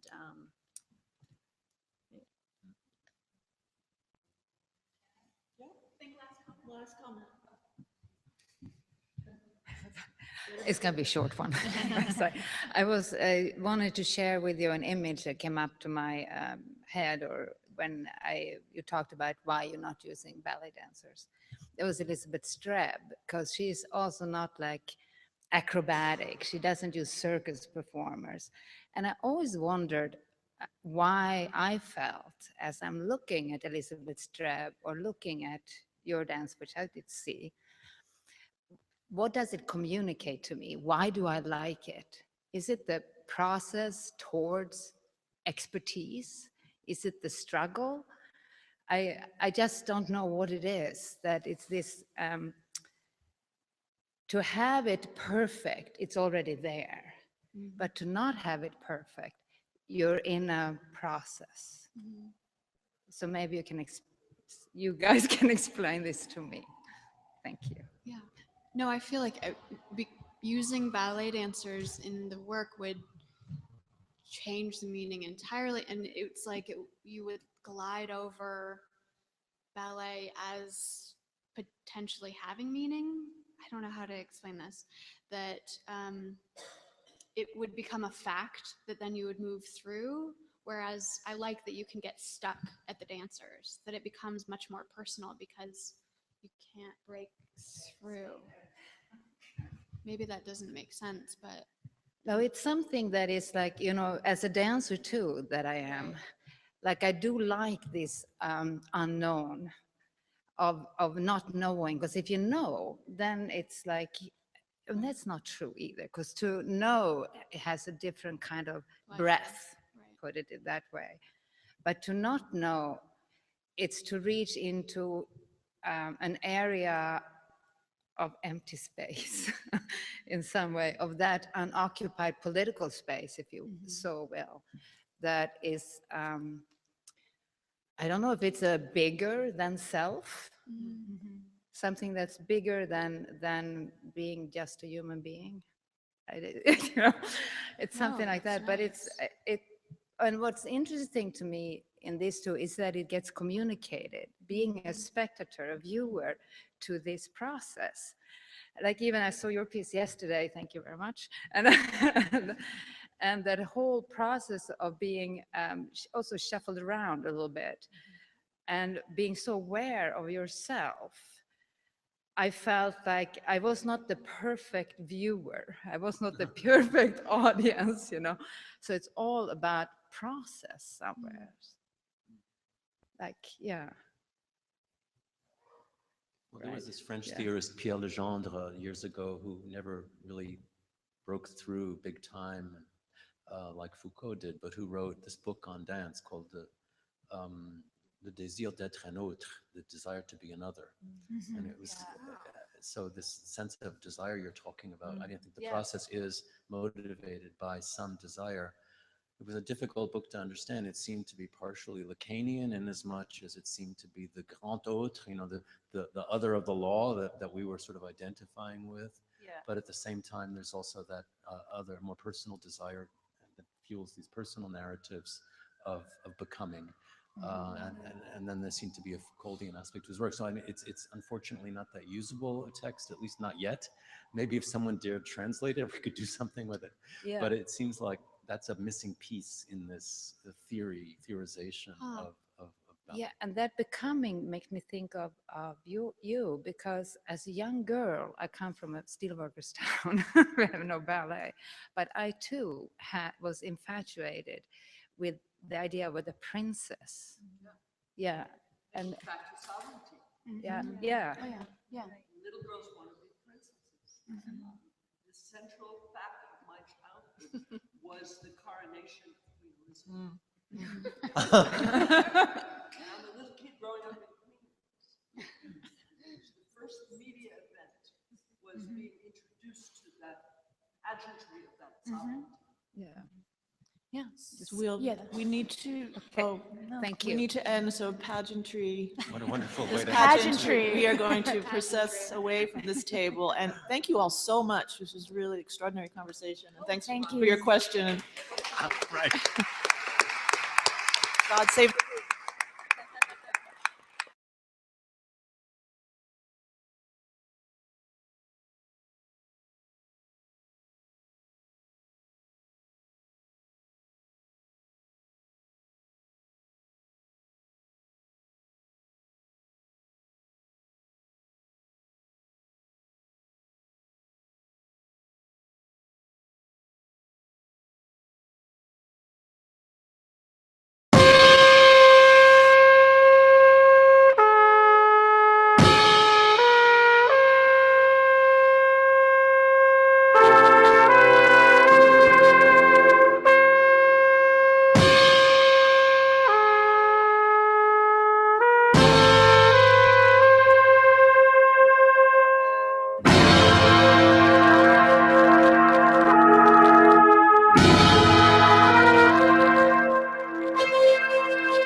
I'm putting her on the spot. Didn't prepare to do this. Hi everyone. Thanks for being here. Thank you, Melissa. That was beautiful. So when there are a lot of different ways to talk about this platform that I am in the process of putting together. Or now a lot of that process is watching and hearing about the artists who are putting it together. But maybe given today and what we've been talking about, the thing to sort of focus on are, and at least with Pam here, are talking about how these different languages, maybe the ways in which they aren't necessarily so different, and how for some artists, they really jostle is, I think, is a word that I come back to all the time. Like, I love both the aesthetics and the politics of how these different worlds jostle in your work, and without, that it's not that horrible fusion thing, right, where the edges of everything get sort of muddied and blunted, but things like these languages exist with their own integrity, and also making sort of making new forms and new conversations and new politics. And so sort of backing into this, but Pam is going to have a full day during the platform. So that sort of the main performance spine of this 7-week period will be these 12 artists, some of whom are in the room today, who I've set up in these arranged marriages of sorts. And we'll talk about that in the next conversation, so I'm not really going to get into it. But with Pam, we sort of immediately thought, well, she's already making those connections, and already really is already in all of these histories, and so we thought, just give her a full day. So I thought, after this this really marvelously heady morning that we had, talking about a lot of big subjects, that maybe I would start with quite a concrete question, which is just, how do you how do you work with these different languages, and what's the working process and practice behind what we just saw? Okay, well, I mean, basically, I just work. I go into the studio and I work. I start with steps and I have some ideas. I'm a dance history geek, which you know. So that's all in there. I come to, for me, ballet and modern right now are not separate. I feel like it's all dancing. And I try to figure out what I love about dancing. So what am I interested in? So that's sort of where I start from. What you just saw now is from 4 different pieces, Melissa? It's the spectator solo, plus the reverse of the spectator solo, plus I thought it'd be fun to put movement in from a piece that I actually did here in 2006 called Storage, plus solo from the new piece that you got a sneak peek and you didn't even know. And then something from Passagen, the end of Passagen. So to me, just like it's all dancing, sometimes I feel like I'm making the same, my project is similar. Sometimes I think everything is one big dance. And I like to ask myself when and where, how do you decide what starts and ends a dance? And how does that happen? That's one of the questions I ask. And sometimes, it might just be logistical. It's time to end. It's not a big, thing. I love ballet steps because I came to ballet much later. I started with modern. And so I'm always feeling like I'm an outsider, that I'm an imposter. So I'd like to just steal things, being an imposter, and I like to steal things. And, it's fun for me to like figure out how to make a pas de chat look different than a pas de chat, like where the accents fall. That's fun for me. So I don't know. A lot of the work I do in the studio is with the dancer. We have set steps. It's not improvised. But the collaboration is how to execute the movements, or if we're working with a particular piece of music, where those steps, where the landmarks are in the music. So that's how we work collaboratively. Did I answer your question? When we were just talking a minute ago, you brought up Twyla Tharp, who you conjure her a lot, or are in conversation with her, or maybe are stealing from her. And I wonder, I don't know if you could just talk a little bit about her either influence on you, or sort of the ways in which you are in conversation with her. I think she's one of those figures who you can fit her into a lot of different histories, and she also troubles a lot of histories, and she doesn't sort of, she misbehaves in great ways when we're talking about sort of these neat categories. Well, yeah, what I was thinking about, because you guys are talking about ballet and then Judson, and I just felt like the natural sort of outgrowth is that these were separated. The Judson had the reaction against in simplified terms, the reaction against ballet. Twyla put a lot of it back together.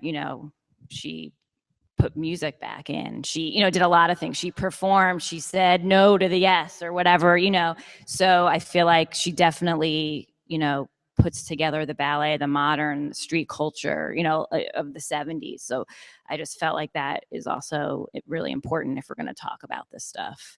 I had something else I was going to say, but I forgot. And that also makes me think, of course, of all of these worlds always borrowing from, I think you brought this up, Judy, always borrowing from popular American culture. And I wonder if, when you talk about all these different, that it's all just dance, are you, and that you love steps, are you also sort of always looking, as a writer, I'm always taking found objects. That's a huge part of my writing. I just will steal anything. And I wonder if how that functions for you really in really concrete terms, as a choreographer.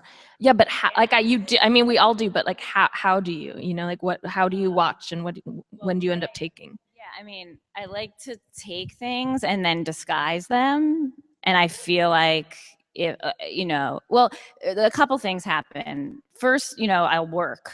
And then as I'm working, I'll see what happens. Like, for example, in Be in the Gray with Me, a piece from 2009, I made this whole section where the women come up and promenade Dylan around. And I didn't really know what I was doing, but then one of the dancers looked at me and said, well, you just did Rose Adagio. So that was like not conscious.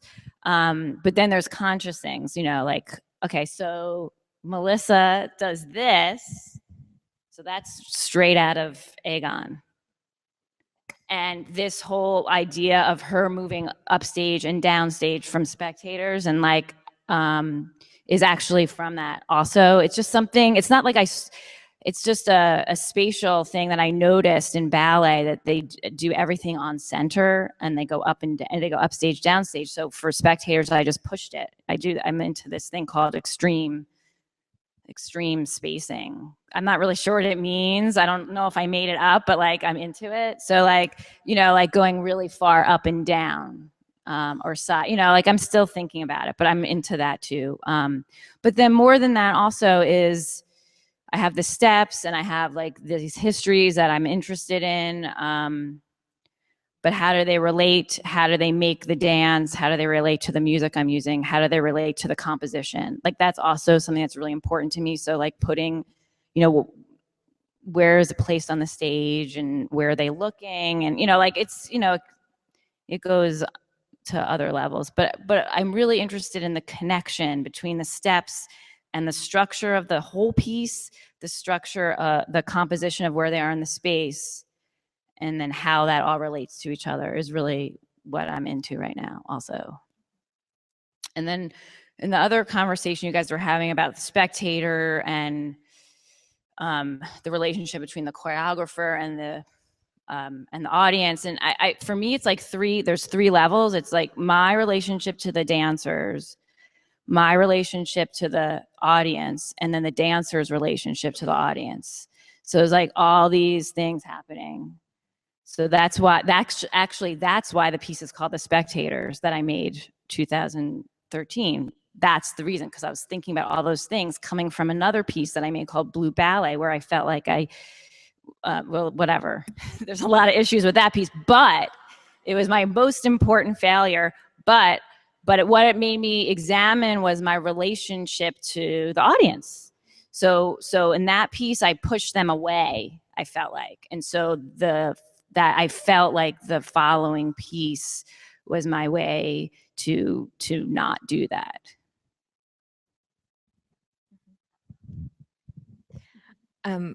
Are we okay for time? Should we? What? Did I do my allotment of time? Is that good? Well, I do have one more question that I feel like I might get a one-word answer from you, but so that's yeah. I think it might be no, but so we're talking a lot, or you all were talking a lot in the previous conversations about the politics of dance, and can you know, what does that mean, and can you locate politics in dance? And I think you, Jillian, at one point said that there were sort of these joys of being a maker, that you didn't have to suss out all of the meanings as you were making them, right? That you were just making, or I should take the just away from that, you were making, and then, you know, the different meanings can accrue sort of behind the work. And I guess I would ask you if you function in a similar way, or are you really thinking about the politics of your work, because there are a lot of different political readings one could give it. Yeah, I think I'm more like Jillian. I don't have that when I'm making stuff, but I do feel like I want I want to have it both ways. I want to have you know, I'll say narrative and I'll say abstract, even though it's not sure about that, but I like to have it both ways. So I want to have some of that stuff in there. But it's important to me to leave room for the viewer. So I'm trying not to give you a yes or no answer. So, but I think that's, you know, I really love process. The process of making a dance is my favorite thing. I actually hate the show. It's horrible to me. I mean, you guys know if you're not in it, it's like, it's really hard. You know, I'm like in the back throwing up usually, but so I try, if possible, I like to have that in there too, that the audience can maybe see some of the process. Because that's where everything is. That's where our time and our love and everything that we put into it is in that. And so that's really, really important to me. Thank you very much.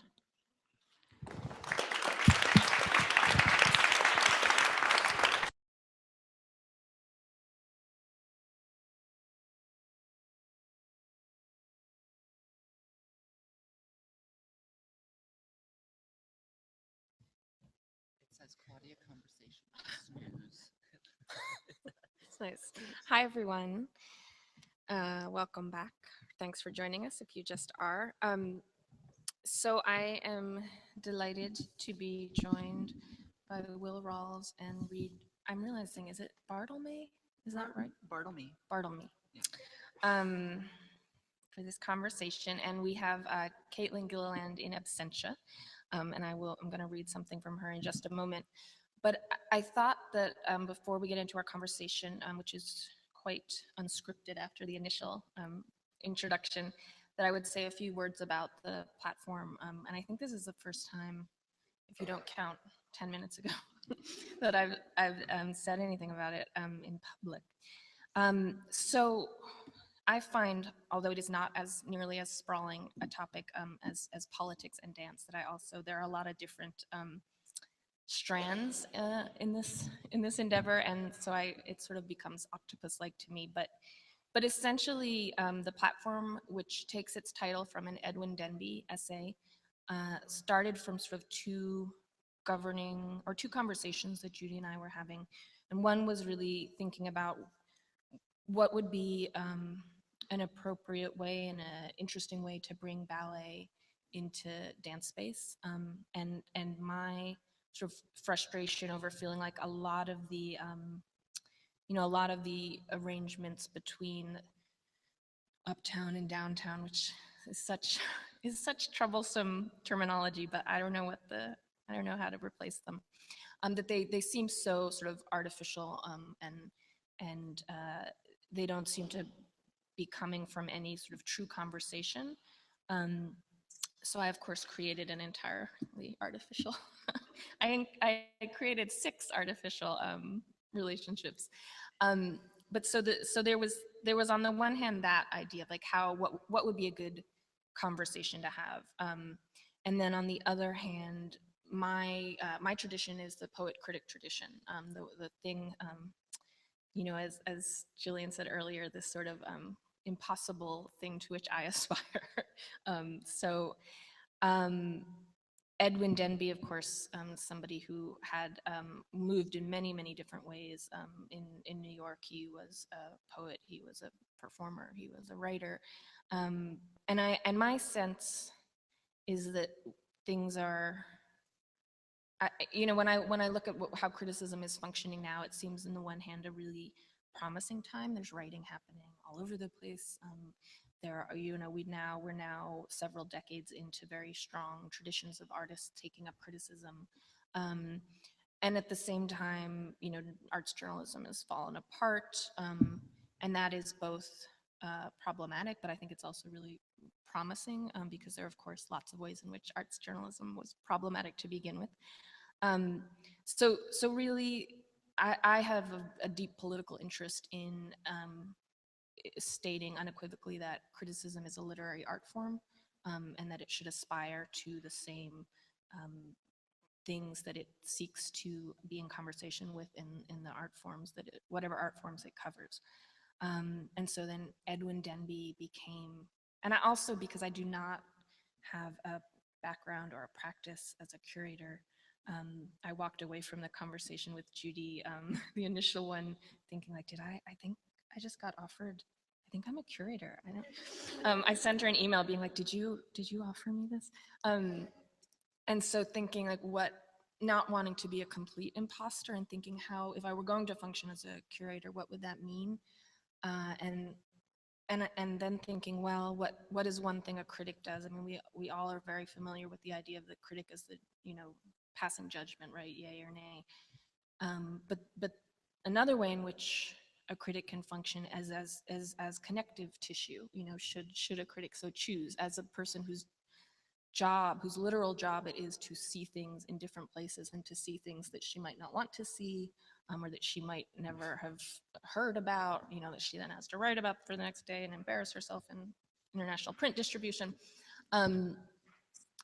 And so thinking about that idea of connective tissue became really paramount to me.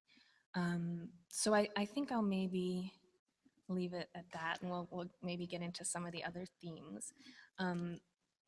Other than to say that so what I ended up doing was creating these 6 pairings with artists coming from, my idea taking from something about Denby, which is that he had sort of talked about the 3 poles and nodal points of experimentation in New York, and he talked about Judson and City Ballet and Cunningham. And so I was thinking about pulling artists from these different worlds, and it's of course a problematic and kind of clunky thing, which many of the artists are already like, wait a minute, you put me in that world, or I don't agree with. So, and we have, Eve Laris Cohen and Julian Pena, who are also in the platform, should feel free to interrupt / heckle at any point. But Will Rawls, and I'm not going to get into bios, you guys have the programs. Will Rawls and Caitlin Gilliland are partnered. And Reed, who to my mind is really almost a singular figure in terms of his fluency with so many different worlds of dance within the dance world in New York, and who I'm sure many of you know is you're not quite a former dancer, you still dance once in a while, and is a costume designer, and he's our for the platform is the house costumer. Costumier, and is going to be working with Will and Caitlin. So maybe the hardest thing so far about this platform has been scheduling all of these people. Caitlin regrets that she couldn't be here. She's upstate performing. She writes, and this is titled Live Letter. Hey W, so behind in the responding to emails game lately, feeling frazzled. The freelance dancer / undergrad student / ballet teacher hustle has me too often waiting for the one train. Grateful, and that's hashtagged, for the concession stand at the Columbia stop that sells 25-cent peppermint patties, and hashtag lucky to own a versatile pair of or 3 of Lulu pants.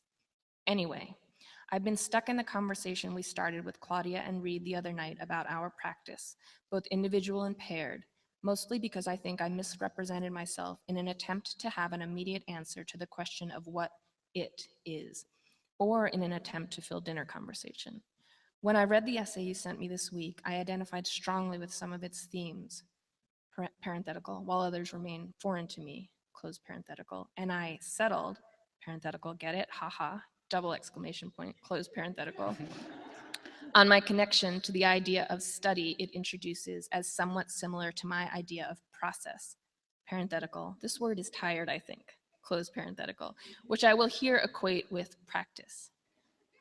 Parenthetical. Also, I'm using another parenthetical within excessive parentheses to record my digressions and quotation marks to avoid pretentiousness. How's that for practice? Close parenthetical. Let's discuss this essay and its many levels in person soon. For now, it has challenged me to better define my individual practice. Parenthetical, whoops, now this word is getting tired. Close parenthetical, which most obviously is dancing, etc., and riding the one train. At dinner the other night, I was quick to divide my dance practice into 2 contradictory pursuits, that of the ballet dancer and that of the curious contemporary artist, end quote. Or something. That's BS. I understand my art through the lens, or better, through the body, all caps, of a trained ballet, parenthetical, Balanchine, question mark, dancer. My legs always respond most readily to a daily ballet class.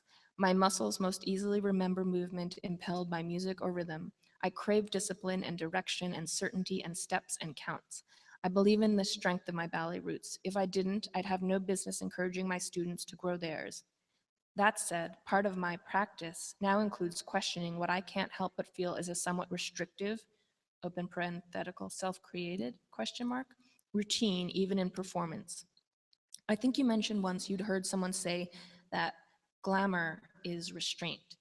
If that's true, I embody the unglamorous. I throw myself aggressively around the city and into studios and into ideas. I've made a habit of falling in love with my fellow artists / adventurers. I'm intensely in the moment until it passes. It's our moment now. I'm throwing myself at you. You're reciprocating. We're dating, practicing. When we can find time to be candid, we're sharing our thoughts on race, gender, sexuality, refusal, displacement, fugitiveness, art, dance, escape, home, and our own narratives. Meanwhile, we're constantly exchanging emoji texts, Google calendaring the trajectory of a planned romance, and Instagramming faux intimate, parenthetical, but friend intimate, time together. We've used many methods of communication to explore real questions and fake answers and fake questions and maybe some answers that feel real to us. But at this point, I wonder about love. Are we in love? Are we scheduled to fall in love sometime soon? What does love mean for us? Open parenthetical. And what does it really mean when I use a red as opposed to a pink emoji heart? Close parenthetical. Remember when you sent me a text that said, "Love you, mean it." And I told you later I couldn't figure out whether to interpret it as a comfort or a challenge or a joke or a serious admission. And we laughed about it in person, and you said you meant it, and I could tell from your tone and your body language and your eye contact that you were sincere. I'm still not even sure what that means to you or to me, or if it really has to mean the same thing to both of us or anything to either of us. Let's talk about this more soon. Maybe now that we've defined our practice, we can start to decide how much of ourselves we want to reveal in it. Heart. Wish I could be there with you on this weekend. Quote, Mared, XXXXK, sent from my iPhone.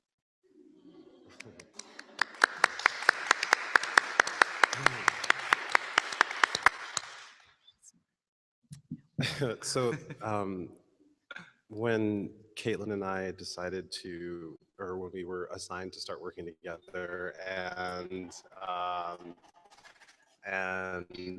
trying to figure out how to speak to each other, sort of assigned microphones of New York City Ballet and sort of Judson, hitting the mission, kept trailing off and kind of going nowhere. We were trying to sort of become intimate with each other's practices and actually could never really find a way there through our corners of this triangle.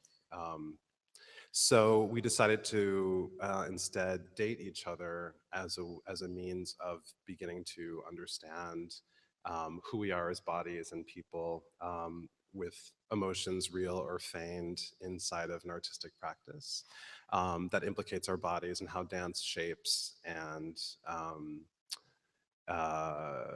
confuses our lives. So anyway,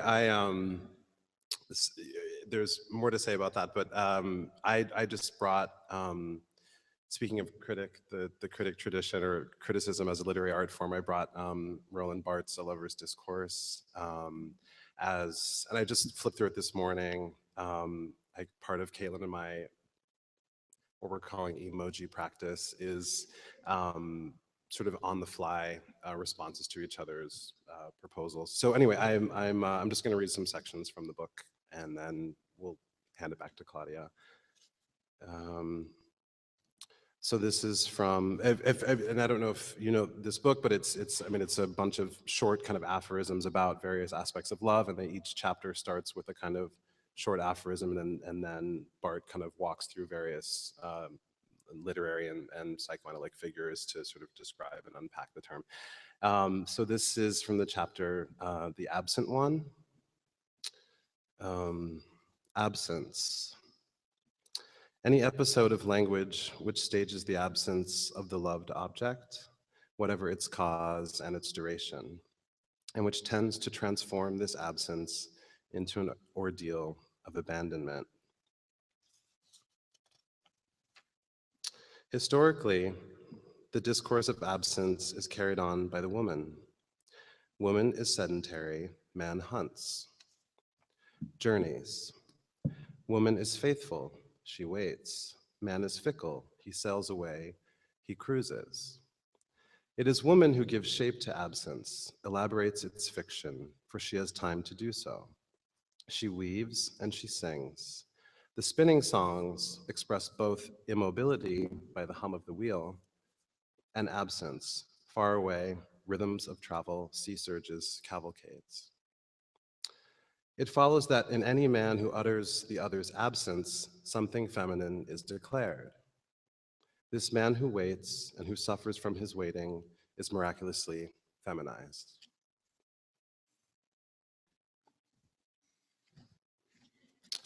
I miss you, Caitlin. This is from the chapter, The Dedication. Dedication. An episode of language which accompanies any amorous gift, whether real or projected, and more generally, every gesture, whether actual or interior, by which the subject dedicates something to the loved being. The amorous gift is sought out, selected, and purchased in the greatest excitement, the kind of excitement which seems to be of the order of orgasm. Strenuously, I calculate whether this object will give pleasure, whether it will disappoint, or whether, on the contrary, seeming too important, it will in and of itself betray the delirium or the snare in which I am caught.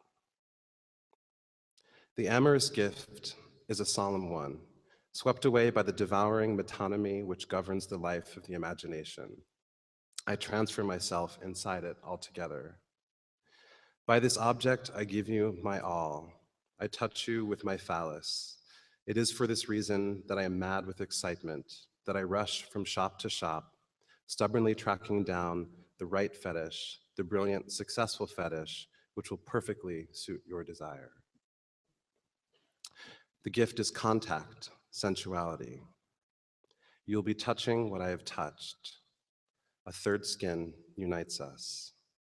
I give X a scarf, and he wears it. X gives me the fact of wearing it.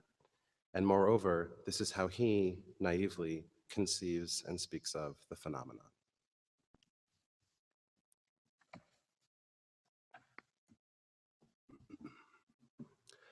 The ghost ship, errantry. Though each love is experienced as unique, and though the subject rejects the notion of repeating it elsewhere later on, he sometimes discovers in himself a kind of diffusion of amorous desire. He then realizes he is doomed to wander until he dies, from love to love.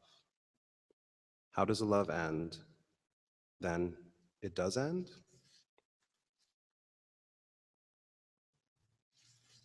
I'll leave it there.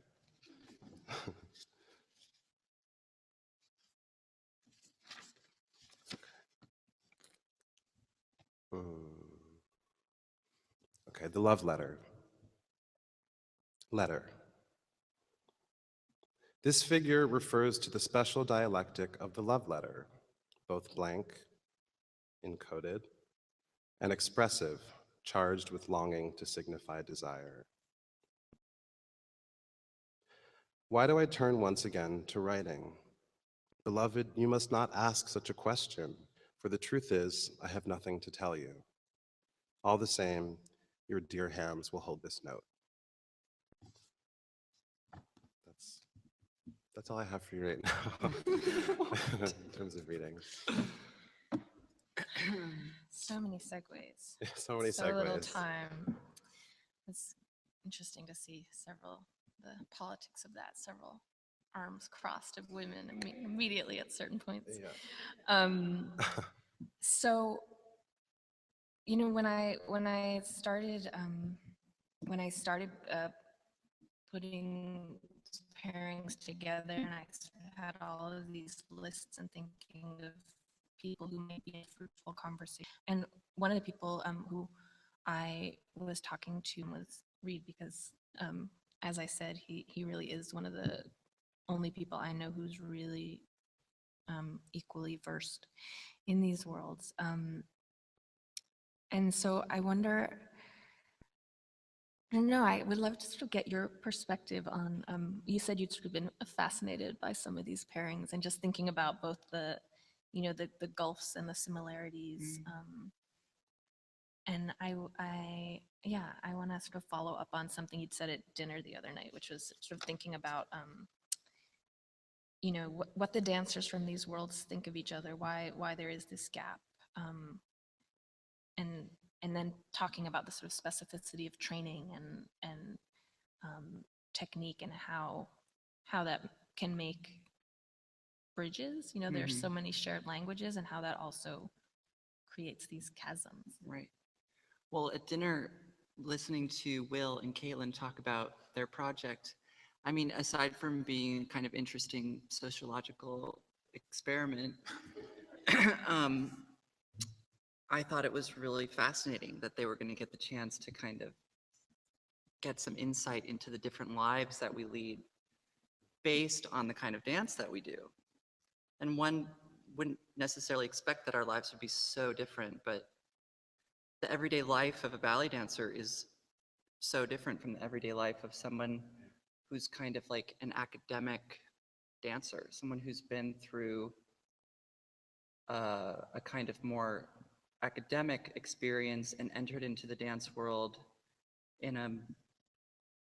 a different, I'm not going to say a more informed kind of way, but it's a less specific physical kind of information in a way, because ballet dancers in their training, it's only this kind of physical repetition, and it's every day and it's in class, and the practice of it becomes so much their life. And most often they don't go to college and get a kind of broader perspective about the dance world.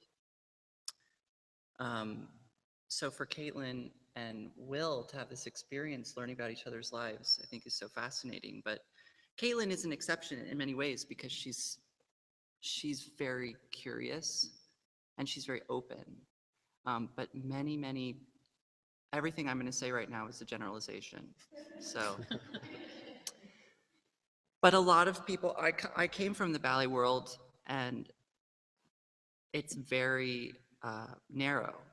You spend your days doing a very specific thing, and then you go home and you sleep and you wake up again and you do it. And to go and see other people perform or have curiosity about other practices, you can go and watch other people dance, but your mind is so wrapped up in the physicality of what they're doing that you don't even think about the kind of concepts they're exploring. So I feel like the way that ballet dancers often watch performance prevents them from being curious and seeing more performance because they're so wrapped up in quantity. What else am I going to say? What else are you going to say? Do you want to leave it there for now? Or, I mean, one thing that comes to my mind immediately is, of course, thinking about Cunningham, and then like the incredibly, I mean, talk about a specificity, right? And the daily work of doing that, and the moment we're at now in history with that company having closed, that it's, I don't know, I'm looking at Melissa. Maybe she'll want to say something later, but that's, and in a way in which sort of Cunningham always kind of teetered and indicated different traditions, that to me is a really fascinating fulcrum, like, and what it is now, you know, what it is to be in real time, right? Mark Franco earlier had talked about like these sort of linear histories that we want to fit things into, and to make a sort of difference between the contemporary and the present day, like what and how singular a moment this is, that in the present day moment we're sort of seeing what happens when a very specific way of being in the dance world you know, begins to separate. Yeah. I mean, when Caitlin and I first started talking, one of the things that I found, or like that I rediscovered about myself, was that my practice really is spread out through so many different kinds of things: reading and writing, and taking class and not taking class, and seeing shows and refusing to see shows, and kind of like it has this like really splintered identity, and that's really become a lot about how my work is made, and what I try to explore in my work is sort of projecting myself into all these kinds of situations or identities. And she really, I mean, one of the things that she said was that, you know, taking ballet class is like having my coffee in the morning, you know, and that in being this kind of downtown dancer where I feel like, you know, I feel like a mutt, to have a position that is so clear in relationship to what you see, even if you are maybe less curious or not exposed to certain kinds of dance ideas at a certain, you know, point in your development, or if it only comes after you sort of, you know, break up with ballet, or, you know, whatever but that having a really clear position is enviable in some way, that I don't have that kind of like training, like a clear position that comes from training my body. I mean, I've danced since I was 7, but I could never say that I'm one kind of dancer. And I think there's like pros and cons. Like that's part of this process, is really kind of thinking about, I mean, Kayla and I have been thinking about as a research process, that we're not making a performance, and that we're sort of choosing not to dance together as a way of figuring out different kinds of languages, and of being together, like really exploring what being together is and what love is among dancers, between dancers, because there is so much kind of like critique and you know, hate, whether it's real or you pretend, but just kind of like the uptown downtown divide. Like, how do you kind of cultivate like a intimacy, and where does that intimacy stop, like with a dance partner? And in ballet, there are all these kinds of intimacies that are sort of, you know, performed, you know, for huge houses, but how real is that? And I think a lot about kind of the sort of, you know, more experimental dance. Again, like just speaking in generalizations, like, you know, that it's about, that it feels like it's really about kind of the intimacy of the body that you see, or that I think I see a lot of choreographers exploring how close can the spectator get to the dancer, and how close can the dancer get to the spectator, and what does that turn the performance into as an experience? Yeah, and I think that's a really important thing to say about this platform is that one of the things that Judy and I have been adamant about from the beginning is that, you know, having asked all of these artists to do this thing, which, you know, can be at times uncomfortable, vulnerable, making awkward, you know, just bring these are people who have strong identities, and to sort of, you know, put them in a room in which those identities get destabilized or displaced or maybe reinforced. That one of the things that, you know, having asked them to do this, and that they have all generously said yes, that the framework around this should really be seen as these aren't shows that people are putting on, unless that is the way that they choose to frame it themselves. You know, that the proposal that we gave to them was that this is research, right? And that it's an encounter with a person, and it might be an encounter that will fail entirely, and that shouldn't be seen, the failing shouldn't be seen as a failure. And that, you know, that it's not about sort of making a product that performs in any way, but really about trying to create the space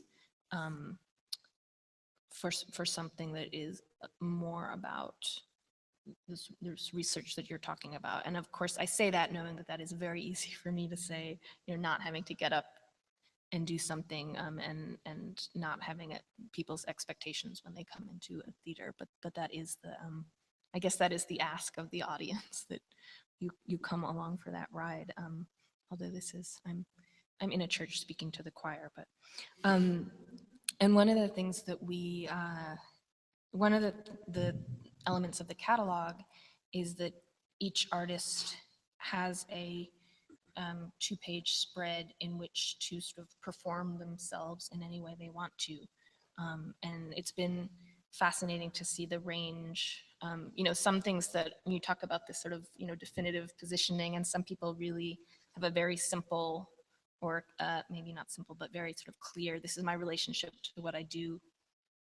You know, maybe I don't even want to examine it. It's just there it is, to people who are just, you know, questioning everything, and sort of everything in between. And along those same lines, we asked Reed to create a design portfolio that would not have to have any basis in reality in terms of like, okay, now you have to make these costumes, but just, you know, if we talk about these 3 nodal points as they were in history, and then as they exist now, what would you make? Like, what is it? Where does your mind go? And you had said in that dinner we had last week that you approach design related to different ways of life, and these different ways of being in these worlds. And I wonder if you could talk a little bit about that. For every choreographer I work with, it's a different process arriving at something. But having worked in the ballet world in costumes and in sort of like classical modern dance, and then more and more experimental work, you find that the politics of each of these different dance forms have to inform the work I do. So in the ballet world, there's a lot of restriction. Like I I couldn't ask to show a nipple, or I couldn't ask to totally obscure the form of the body, because they're all so interested in, you know, seeing the woman's rib cage, and there's huge parameters in terms of partnering because men are always throwing women around. And then in the world of more experimental New York dance, I can explore a more kind of fashion identity, because generally there are not the same kind of physical constraints that the costumes have to go through. Often there's not a lot of, you know, heavy lifting. The costumes, sometimes, well, it depends, but often the costumes take a different kind of beating in not ballet dance. But yeah, I really have to adjust my design lens depending on the client and what part of the dance world they belong to. Mhm. And do you, so then how do you sort of locate your voice in relation to that? You know, Well, it's funny, I don't have a preference for one or the other, because I have a lot of sort of love and attachment to my past in ballet, and particularly to the world of Balanchine. And so I'm always sort of happy to work in this kind of misogynistic fantasy world, which, I mean, it sounds bad, but you can kind of just explore, you know, beauty. It's terrible. that sentence could be a whole panel. Just dealing with it.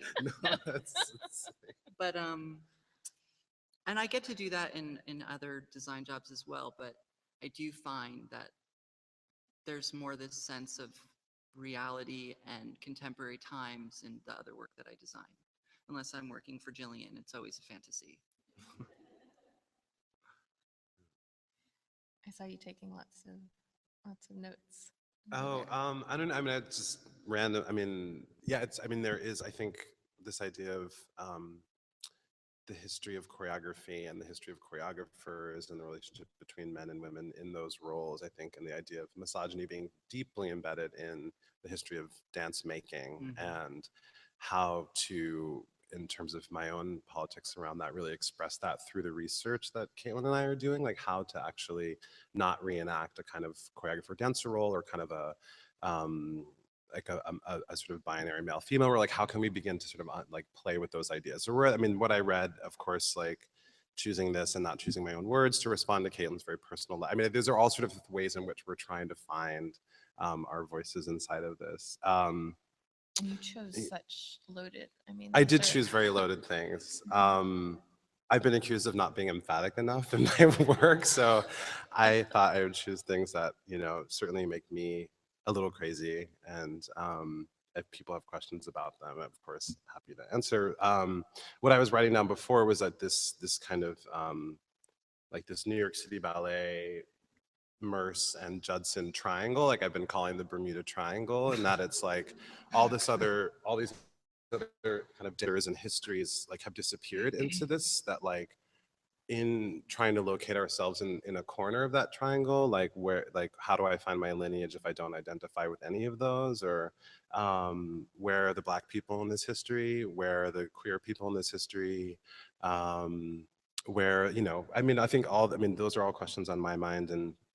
And you know, Kayla and I have had really exciting and difficult conversations about subjectively like where we stand on that spectrum of trying to kind of speak from a place, and also sort of like a, you know, a body arrives and there is already so much going on, you know, with the presence of a body, and then when you put two people together you have politics, and so how to kind of make room for those things and give them a voice. So yeah, trying to steer a ship like through the Bermuda Triangle basically is how I'm thinking about this. And I think of your body of work as, in a way, you're doing that all the time, right? You have you have a show, a solo show at the Chocolate Factory, and then that was in the spring. Is that November? November. In November. It was a year ago. Same diff. Same difference. It's in the past. Recently had a show at the Chocolate Factory. And now currently you are in the same neighborhood, but worlds away, at PS1 MoMA, working in Xavier Leroy's retrospective. And so there's always this, and that the politics of navigating between the dance world, which of course isn't one world, as we've been talking about, in the visual art world, which isn't either. It's something that you are constant or continually negotiating. And so I guess I wonder if working with Caitlin and with this, immediately problematic prompt that I gave you, does it feel in a way like a continuation of the type of work you're doing, or does it really feel like, stepping outside of, the way in which you work? Well, I mean, I'm not often sort of paired with someone, so that feels different. But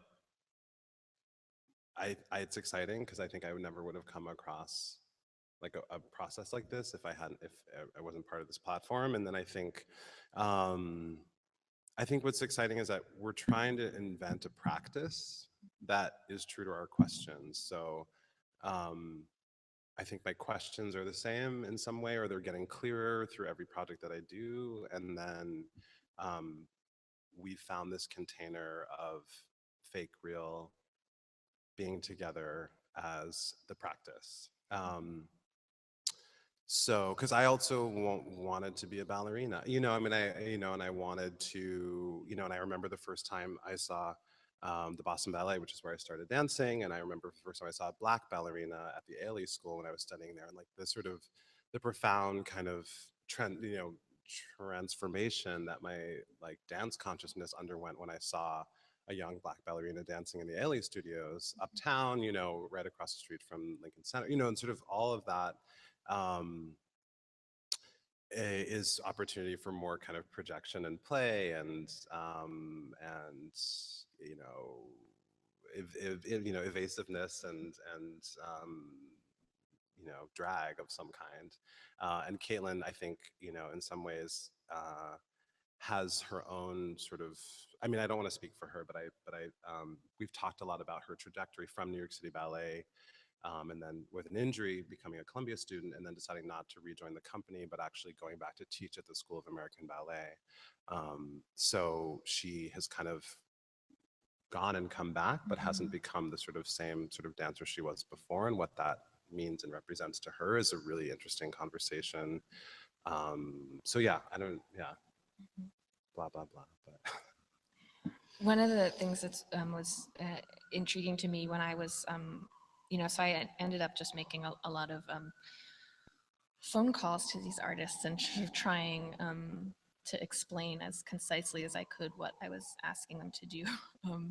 And the amount of questions coming from folks who are regularly making shows here or the kitchen or New York Live Arts, where it was an intense amount of well, okay, but how are you planning to position me, and what's the framework of this, and how did you, and what do you mean I don't get to choose, and just sort of on and on and on, and and and then the two Cunningham figures, Silas Reiner and Rashawn Mitchell, had similar. I mean, at this point, they're sort of interesting, right? Because they're of straddling. I think for them to sort of be identified as the Cunningham, the keepers of the Cunningham tradition was immediately irksome, right? Like, great, thanks, we're former Cunningham dancers once again. So they had the same amount of questions for sure. Everyone who is performing, who's currently dancing at City Ballet, and they're dancing right as we speak, I believe. Or is recently out of the company, was just like, yes, I want to do this. And I think it makes me think of these ideas of freedoms that you both you mentioned freedom earlier, and that both the real freedoms and the freedoms that these folks who are only talking to each other because I ask them to sort of often project on each other's worlds. Like, you have oh, but you have the freedom to experiment and you have the luxury, which is something that Eve talks a lot about, more intelligently than I'm doing now. You know, the luxury of time versus the luxury or the freedom of a clear position, right? And feeling that as something that one would covet. And so those perceptions, I find continually interesting as somebody who, you know, does not, I don't have a dance background at all. I'm a sort of thrust into writing about dance. And so I think maybe I often tend more to see the similarities than the differences. So I'm wondering if we should open it to some questions, or if anybody has anything they want to say. Is that right? Oh.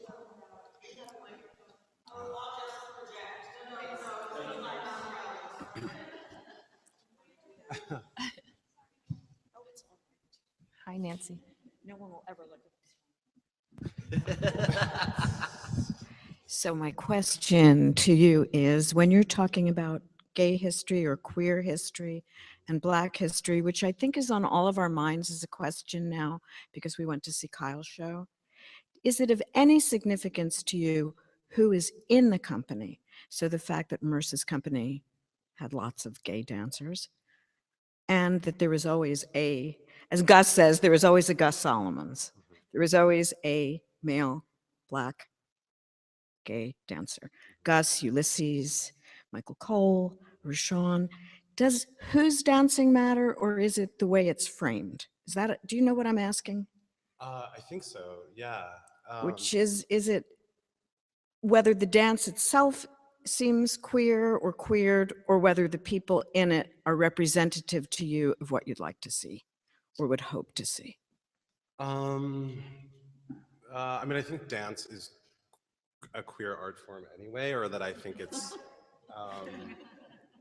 but I don't think it's always historicized that way. And I don't think it's always discussed that way or advertised or sold that way. Yes, Merce has had a tradition of having a Black male dancer in the company, and they're all beautiful dancers. I've seen footage and some of them live, and they're all incredible dancers, and I would never sort of like re-historicize their experience as dancers inside that company, and they're, but I think again, this question of like the clear position of being the Black dancer in that company, I think is something that should be questioned anyway. Like, what is it about only having one Black dancer that brings up questions for me about Merce's taste and the sort of aesthetics of the company, and I don't have answers for them. It's more questions that come up for me. I'm not asking Merce Cunningham's work to represent Black dance. You know, I sort of hope that, you know, no dance maker has to represent Black dance, but I think that the complications of representing and not representing a particular like racial position or ethnic position inside of aesthetics is always super interesting and always often goes unquestioned, I think, in experimental performance, and should not be able to get away with. I was sort of just like the sort of fact of a Black dancer being in a company and that this brings up no questions about race or history or for the particularity of that dancer's experience or the reading of that dancer inside of this very abstract frame. Is anything truly ever abstract? Is Blackness like an abstract experience? Is it a body? Like, Adrienne Edwards, who's a writer and scholar of performance, is someone who I really love, and she talks a lot about how, and many other people before her and concurrent with her do, but that Black performance is something that maybe can be lifted off of the body, a Black body, and be thought of as a space that people can kind of come in and out of, so that, you know, all kinds of people can make Black dance or take on Black aesthetics as a sort of means of expression. Yeah, I don't know if that answers your question, but yeah, thank you. one of the things that we had talked about discussing today was this. I have in my notes social media as plaything and becoming the process. And I wonder if you could. I don't want to make you talk about what it is you're doing and where you are, but I wonder if you could say a little bit about why that, like, you know, what is it that's useful about that as a material or intriguing or, yeah. I mean, I hate social media, and my phone's like dead, and I'm kind of glad in some way. Like I'm sort of late to all of these ways of socializing, not in the flesh, which I think has definitely to do with being a dancer my whole life and really loving body with body in the present in the same room. But I think social media then it represents a kind of delayed intimacy, or a sort of false intimacy. And I think through the questions that Caitlin and I that have come up for us about, you know, real or feigned intimacy, social media is something that we're both engaged with. So it's already like a language that we're quasi fluent in or have to deal with or have to figure out ways to speak through. And yeah, I don't know. And then it allows for all these different ways of being, so that we don't have to be the ballet dancer and the downtown dancer, but I can be. I mean, that's what social media does, is you're able to kind of throw up these projections of yourself. So instead of becoming more essentialized in how we relate, we wanted to become more dispersed and fractured. So that's, yeah. Which is also, of course, what clothing can do, right? Like what costumes can do. I mean, it can create. You can hide in them, you can reveal things, you can create new ways of being. They can be camouflage or not. I would, you know, one of the things that I really love about the portfolio that you made for the book is that you're thinking about, that you started combining and you started sort of stealing, appropriating elements from these different traditions and thinking like, well, how would you, you know, how does Karinska go together with the unitard? Right.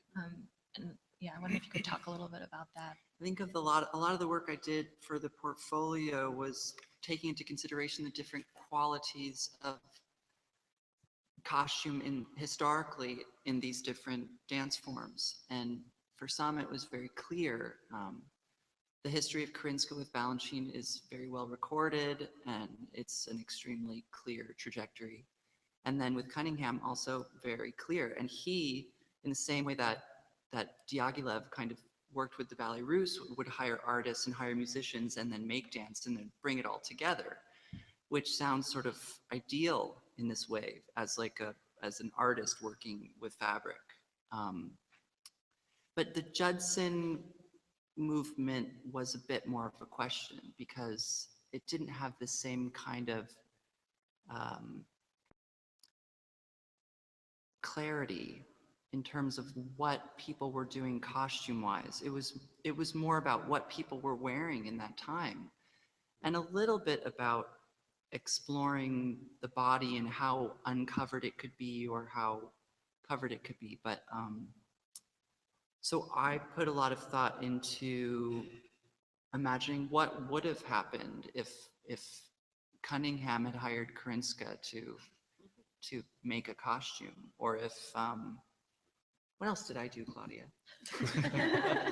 You also, well, yes, you have these overlays of how could a unitard function as a tutu in a way, or function as, in a sumptuous way, and then also what would a Judson uniform look like if rendered, you know, in tulle, which, you know, Yvonne Rainer did one time. I mean, when we think of Cunningham, I think costume-wise, the brain immediately goes to a unitard, which was this great tool for him to show the body in a very, very clear way without raising really clear thoughts about sexuality and the relationships between men and women. He could stay away from that in a way.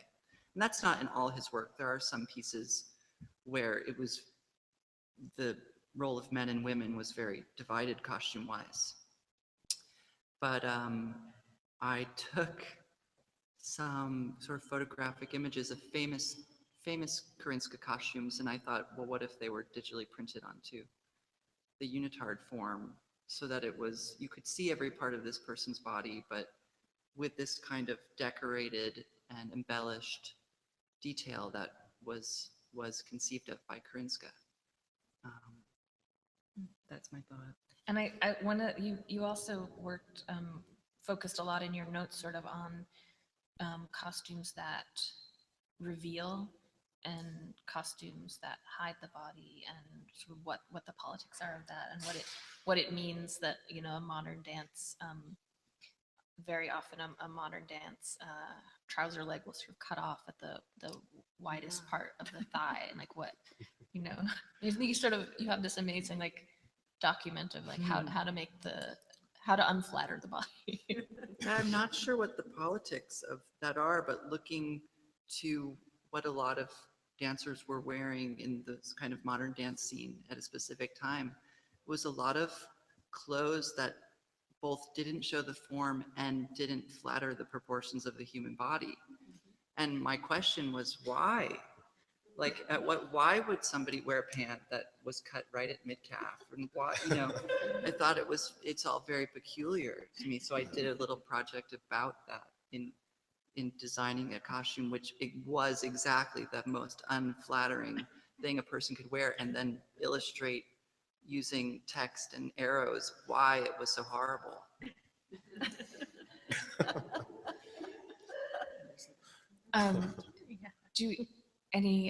We're sort of coming up on our scheduled time to end.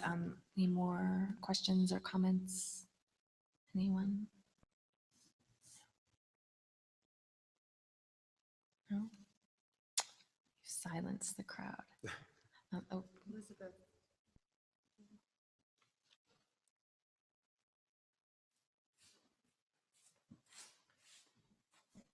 Do you think there might have been a certain Puritan streak in the modern dancers that would lead them to do that? That's interesting. I mean, I'm a big fan of kind of very covered and puritanical dress, but this wasn't that. I think it was largely about comfort. And I mean, had these people completely covered every inch of their body, I would have been a big fan of that. But it was like very low concept. I think it was just clothes. They had clothes they felt very comfortable moving in that then they decided to wear on stage and present as, you know, the artistic component of the clothes. And I think it's not my favorite. But there was an evolution, because in the early 60s, there was still actually some leotards and dance. And then there's actually that great picture that I love of, I think it's Yvonne Rayner's parts of some sextets, is that right? Where they're in the time, it's like khaki, thin. I mean, they could be a Gap ad now. I mean, it's really, and then as the forms started to develop, that's when how one looked was less important than what one was experiencing within the forms. If you look in I think you're isolating it. You could probably get a time period from like 69 to 70. I don't know, something. Someone like Nancy would know. And it stayed with us, right? So that's what. So it didn't start there. It was a kind of an evolution based on form. And I really can appreciate dance where the performers are having a more sort of physically satisfying experience than the audience in this way. It's not about serving the audience. It's about the dancer themselves and being comfortable enough in the clothes that they can have that experience and transcend the kind of constraints of costumes or the worries that costumes can bring, which is it's very interesting because I've spent now a few years designing so many costumes for people, but I'm right now in the process of rehearsing for a production with Lara Lubavitch, and in the past couple of days we've been putting on costumes, and it's really horrible. Like, I forgot the kind of anxiety that putting on a costume can bring after you've already explored and learned the whole piece, and you know what it feels like, and then you have to put on this object. It's awful. And yeah, and I also think of of course, the politics of, the feminist movement and what it would be to, how important it would be to obscure the body or to make the body unattractive and to move away from, being the perfect object, right? So the importance of that. When we talk about Judson, I've been thinking about this. I don't ever write anything, but I've been thinking about this for Claudia for like a year, because not writing is my main activity. But one of the things that Judson did, and we know this from Yvonne, is to eradicate beauty. Now, as a matter of convenience, most of these people were sublimely beautiful. So no matter what Lucinda Childs could put a colander on her head and she was still the most beautiful person in the room. So these costumes that are so unflattering, Reed, it's impossible not to flatter those people. They can wear anything and look beautiful. And I think one of the things that's gotten lost along the way from people who've been influenced by Judson is the notion of denial. And if I don't point my foot and my foot has never pointed, that is a fairly meaningless thing. It's just a foot. But if my foot by habit points and I unpoint it, that is a meaningful denial. And when you think of Balanchine and Cunningham and Judson and the people who started with it, they were all really renouncing something. And we now live in a point where we've forgotten what renunciation was because we're taking it all back again. But yeah, sure they could wear anything. David Gordon would look beautiful in a sack. So maybe part of that was simply renouncing beauty because no matter how much they did it, they knew they were still beautiful. That's what I think. Just really quick, I mean, I think that question of refusal and like throwing something off has also been really important for Caitlin and I. Like, what does it mean to say no to something now, and how to then sort of like undo and remake, a world in which you can actually make and dance in the ways that you want and be beautiful or unbeautiful in the ways that you want. Oh, no, you go. No, I live here. You could go into a whole thing about really making a lot of ballet dancers very uncomfortable by having them not be pretty. That would be very deep psychological trauma right there. I wanted to push back actually completely off the subject of costumes, sorry. Switching into like looking at some of your other pairings and all the different pairings that you put together.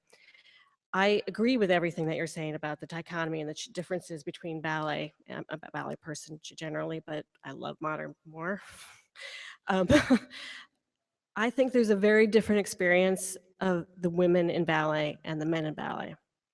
And in looking at some of the pairings, that the women in the ballet have not yet, they may be interested in choreography. I don't know Sarah Mearns personally, but they're in a position right now where they have been conduits as dancers of choreographers, whereas some of the men in ballet are more empowered to become choreographers, more possibly thinking earlier on that they're going to become directors and so on. This is not a critique in any way, it's an observation. I'm just kind of curious when putting together those pairings, I think it's going to be very empowering for those dancers, but it's also a very, very different place than they've been put in before, especially for the women. Yeah, one of the things that we've also tried to avoid is to name people like, oh, okay, well, Will's the choreographer in this situation and Caitlin is the dancer, and that and maybe one of the things about proposing this as a research, and that that really it could be that when we come in to see what people are making, maybe they're teaching each other, maybe they're giving each other class, or maybe they're sitting at a table and talking, or maybe they're sort of, sitting on opposite sides saying like, this is why this didn't work. And, but to try and not sort of just assume that you people function in this way and you people function in that way. And I think, of course, my understanding of how different projects are developing is that some people are really, settling into the roles in which they're the most comfortable, and other people are not. But yeah, I think, I mean, it's an absolute thing that happens in ballet, that, you know, for so many reasons. I mean, just for the reason of time, right? A lot of, you know, male choreographers will talk about, well, I got so bored sitting backstage during all of the middle sections of the three, like, you know, when all the women are out there dancing and you're just waiting, you know, till you go on to be peasant number 3. And what do? You know, you start making. But also, of course, that, you know, men are encouraged in ways that women aren't. And, you know, women are encouraged for sort of falling in line, right? And you know, to look like each other. And so, so yes, there's absolutely no mandate that anybody fall into a role that they don't want to be in, but I would be lying if I said that I don't have the hope that, you know, the political aspiration that will happen.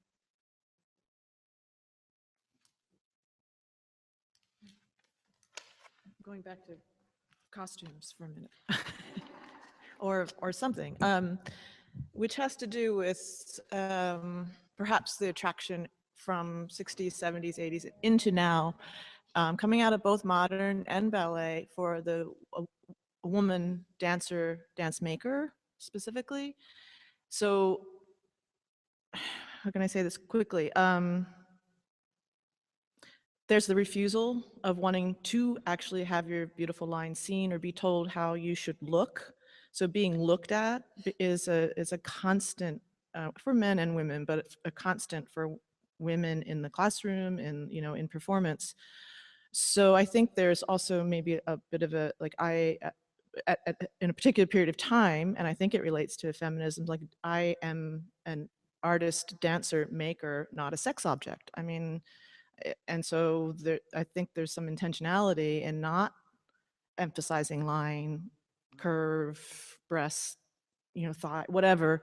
And that shifts and changes constantly. But that, I think, if we're going to do uptown, downtown, is still very present in the work of so many artists working, and in the boroughs and everywhere. It's like, how am I being seen? How am I being, and I think for the earlier, you know, Yvonne, Lucinda, Trisha, it was, I'm a serious artist. And, you know, and everyone knows, as soon as you say you have anything to do with dance, there's a lot of people that still, like, you know, want to pat people on the butt, like, oh, great, honey, you know that. I mean, so there's so much loaded history in that, you know, like, no, I'm not actually not going to emphasize my line, or the refusal of that, or I'm going to emphasize something else about that. So that's, I think, the form, as I was saying earlier, partly the form and partly in intention to refuse that way of being viewed. I totally understand this kind of denial of beauty in dance so as to kind of take attention away from certain social things. But there were artists like Trisha Brown who definitely had designs that obscured the form in many ways, but were done with, like, such extraordinary taste. And she was so concerned with beauty that, you know, what you got was this incredible world of design that was able to move away from the norms of classical dance, but still retain a kind of clothing aesthetic that was elevated. And so I don't feel angry about people not wearing nice clothes on stage. I just thought it was good to remember the. Oh yeah. Yeah. No, I mean, this is, I think it's a great question that the platform brings up, is like the dynamics between men and women in the dance world, but not only just the ballet world, but also I think the contemporary dance world, and how those kind of numbers and statistics and politics, like, shake down. But yeah, I mean, I think, like, you know, I like this question of, like, what kind of dance do you do, you know? And, like, now I just say exotic, because I feel like it's like, because I think it, like, it will be anyway. Like, if I tried to you know, I think that is something that's in the room when you're talking about what you make and how you use your body. Because we don't, you know. Well, maybe exotic dancers, the natural point at which to halt these proceedings unless Sorry. there are any other questions. Thank you all for coming.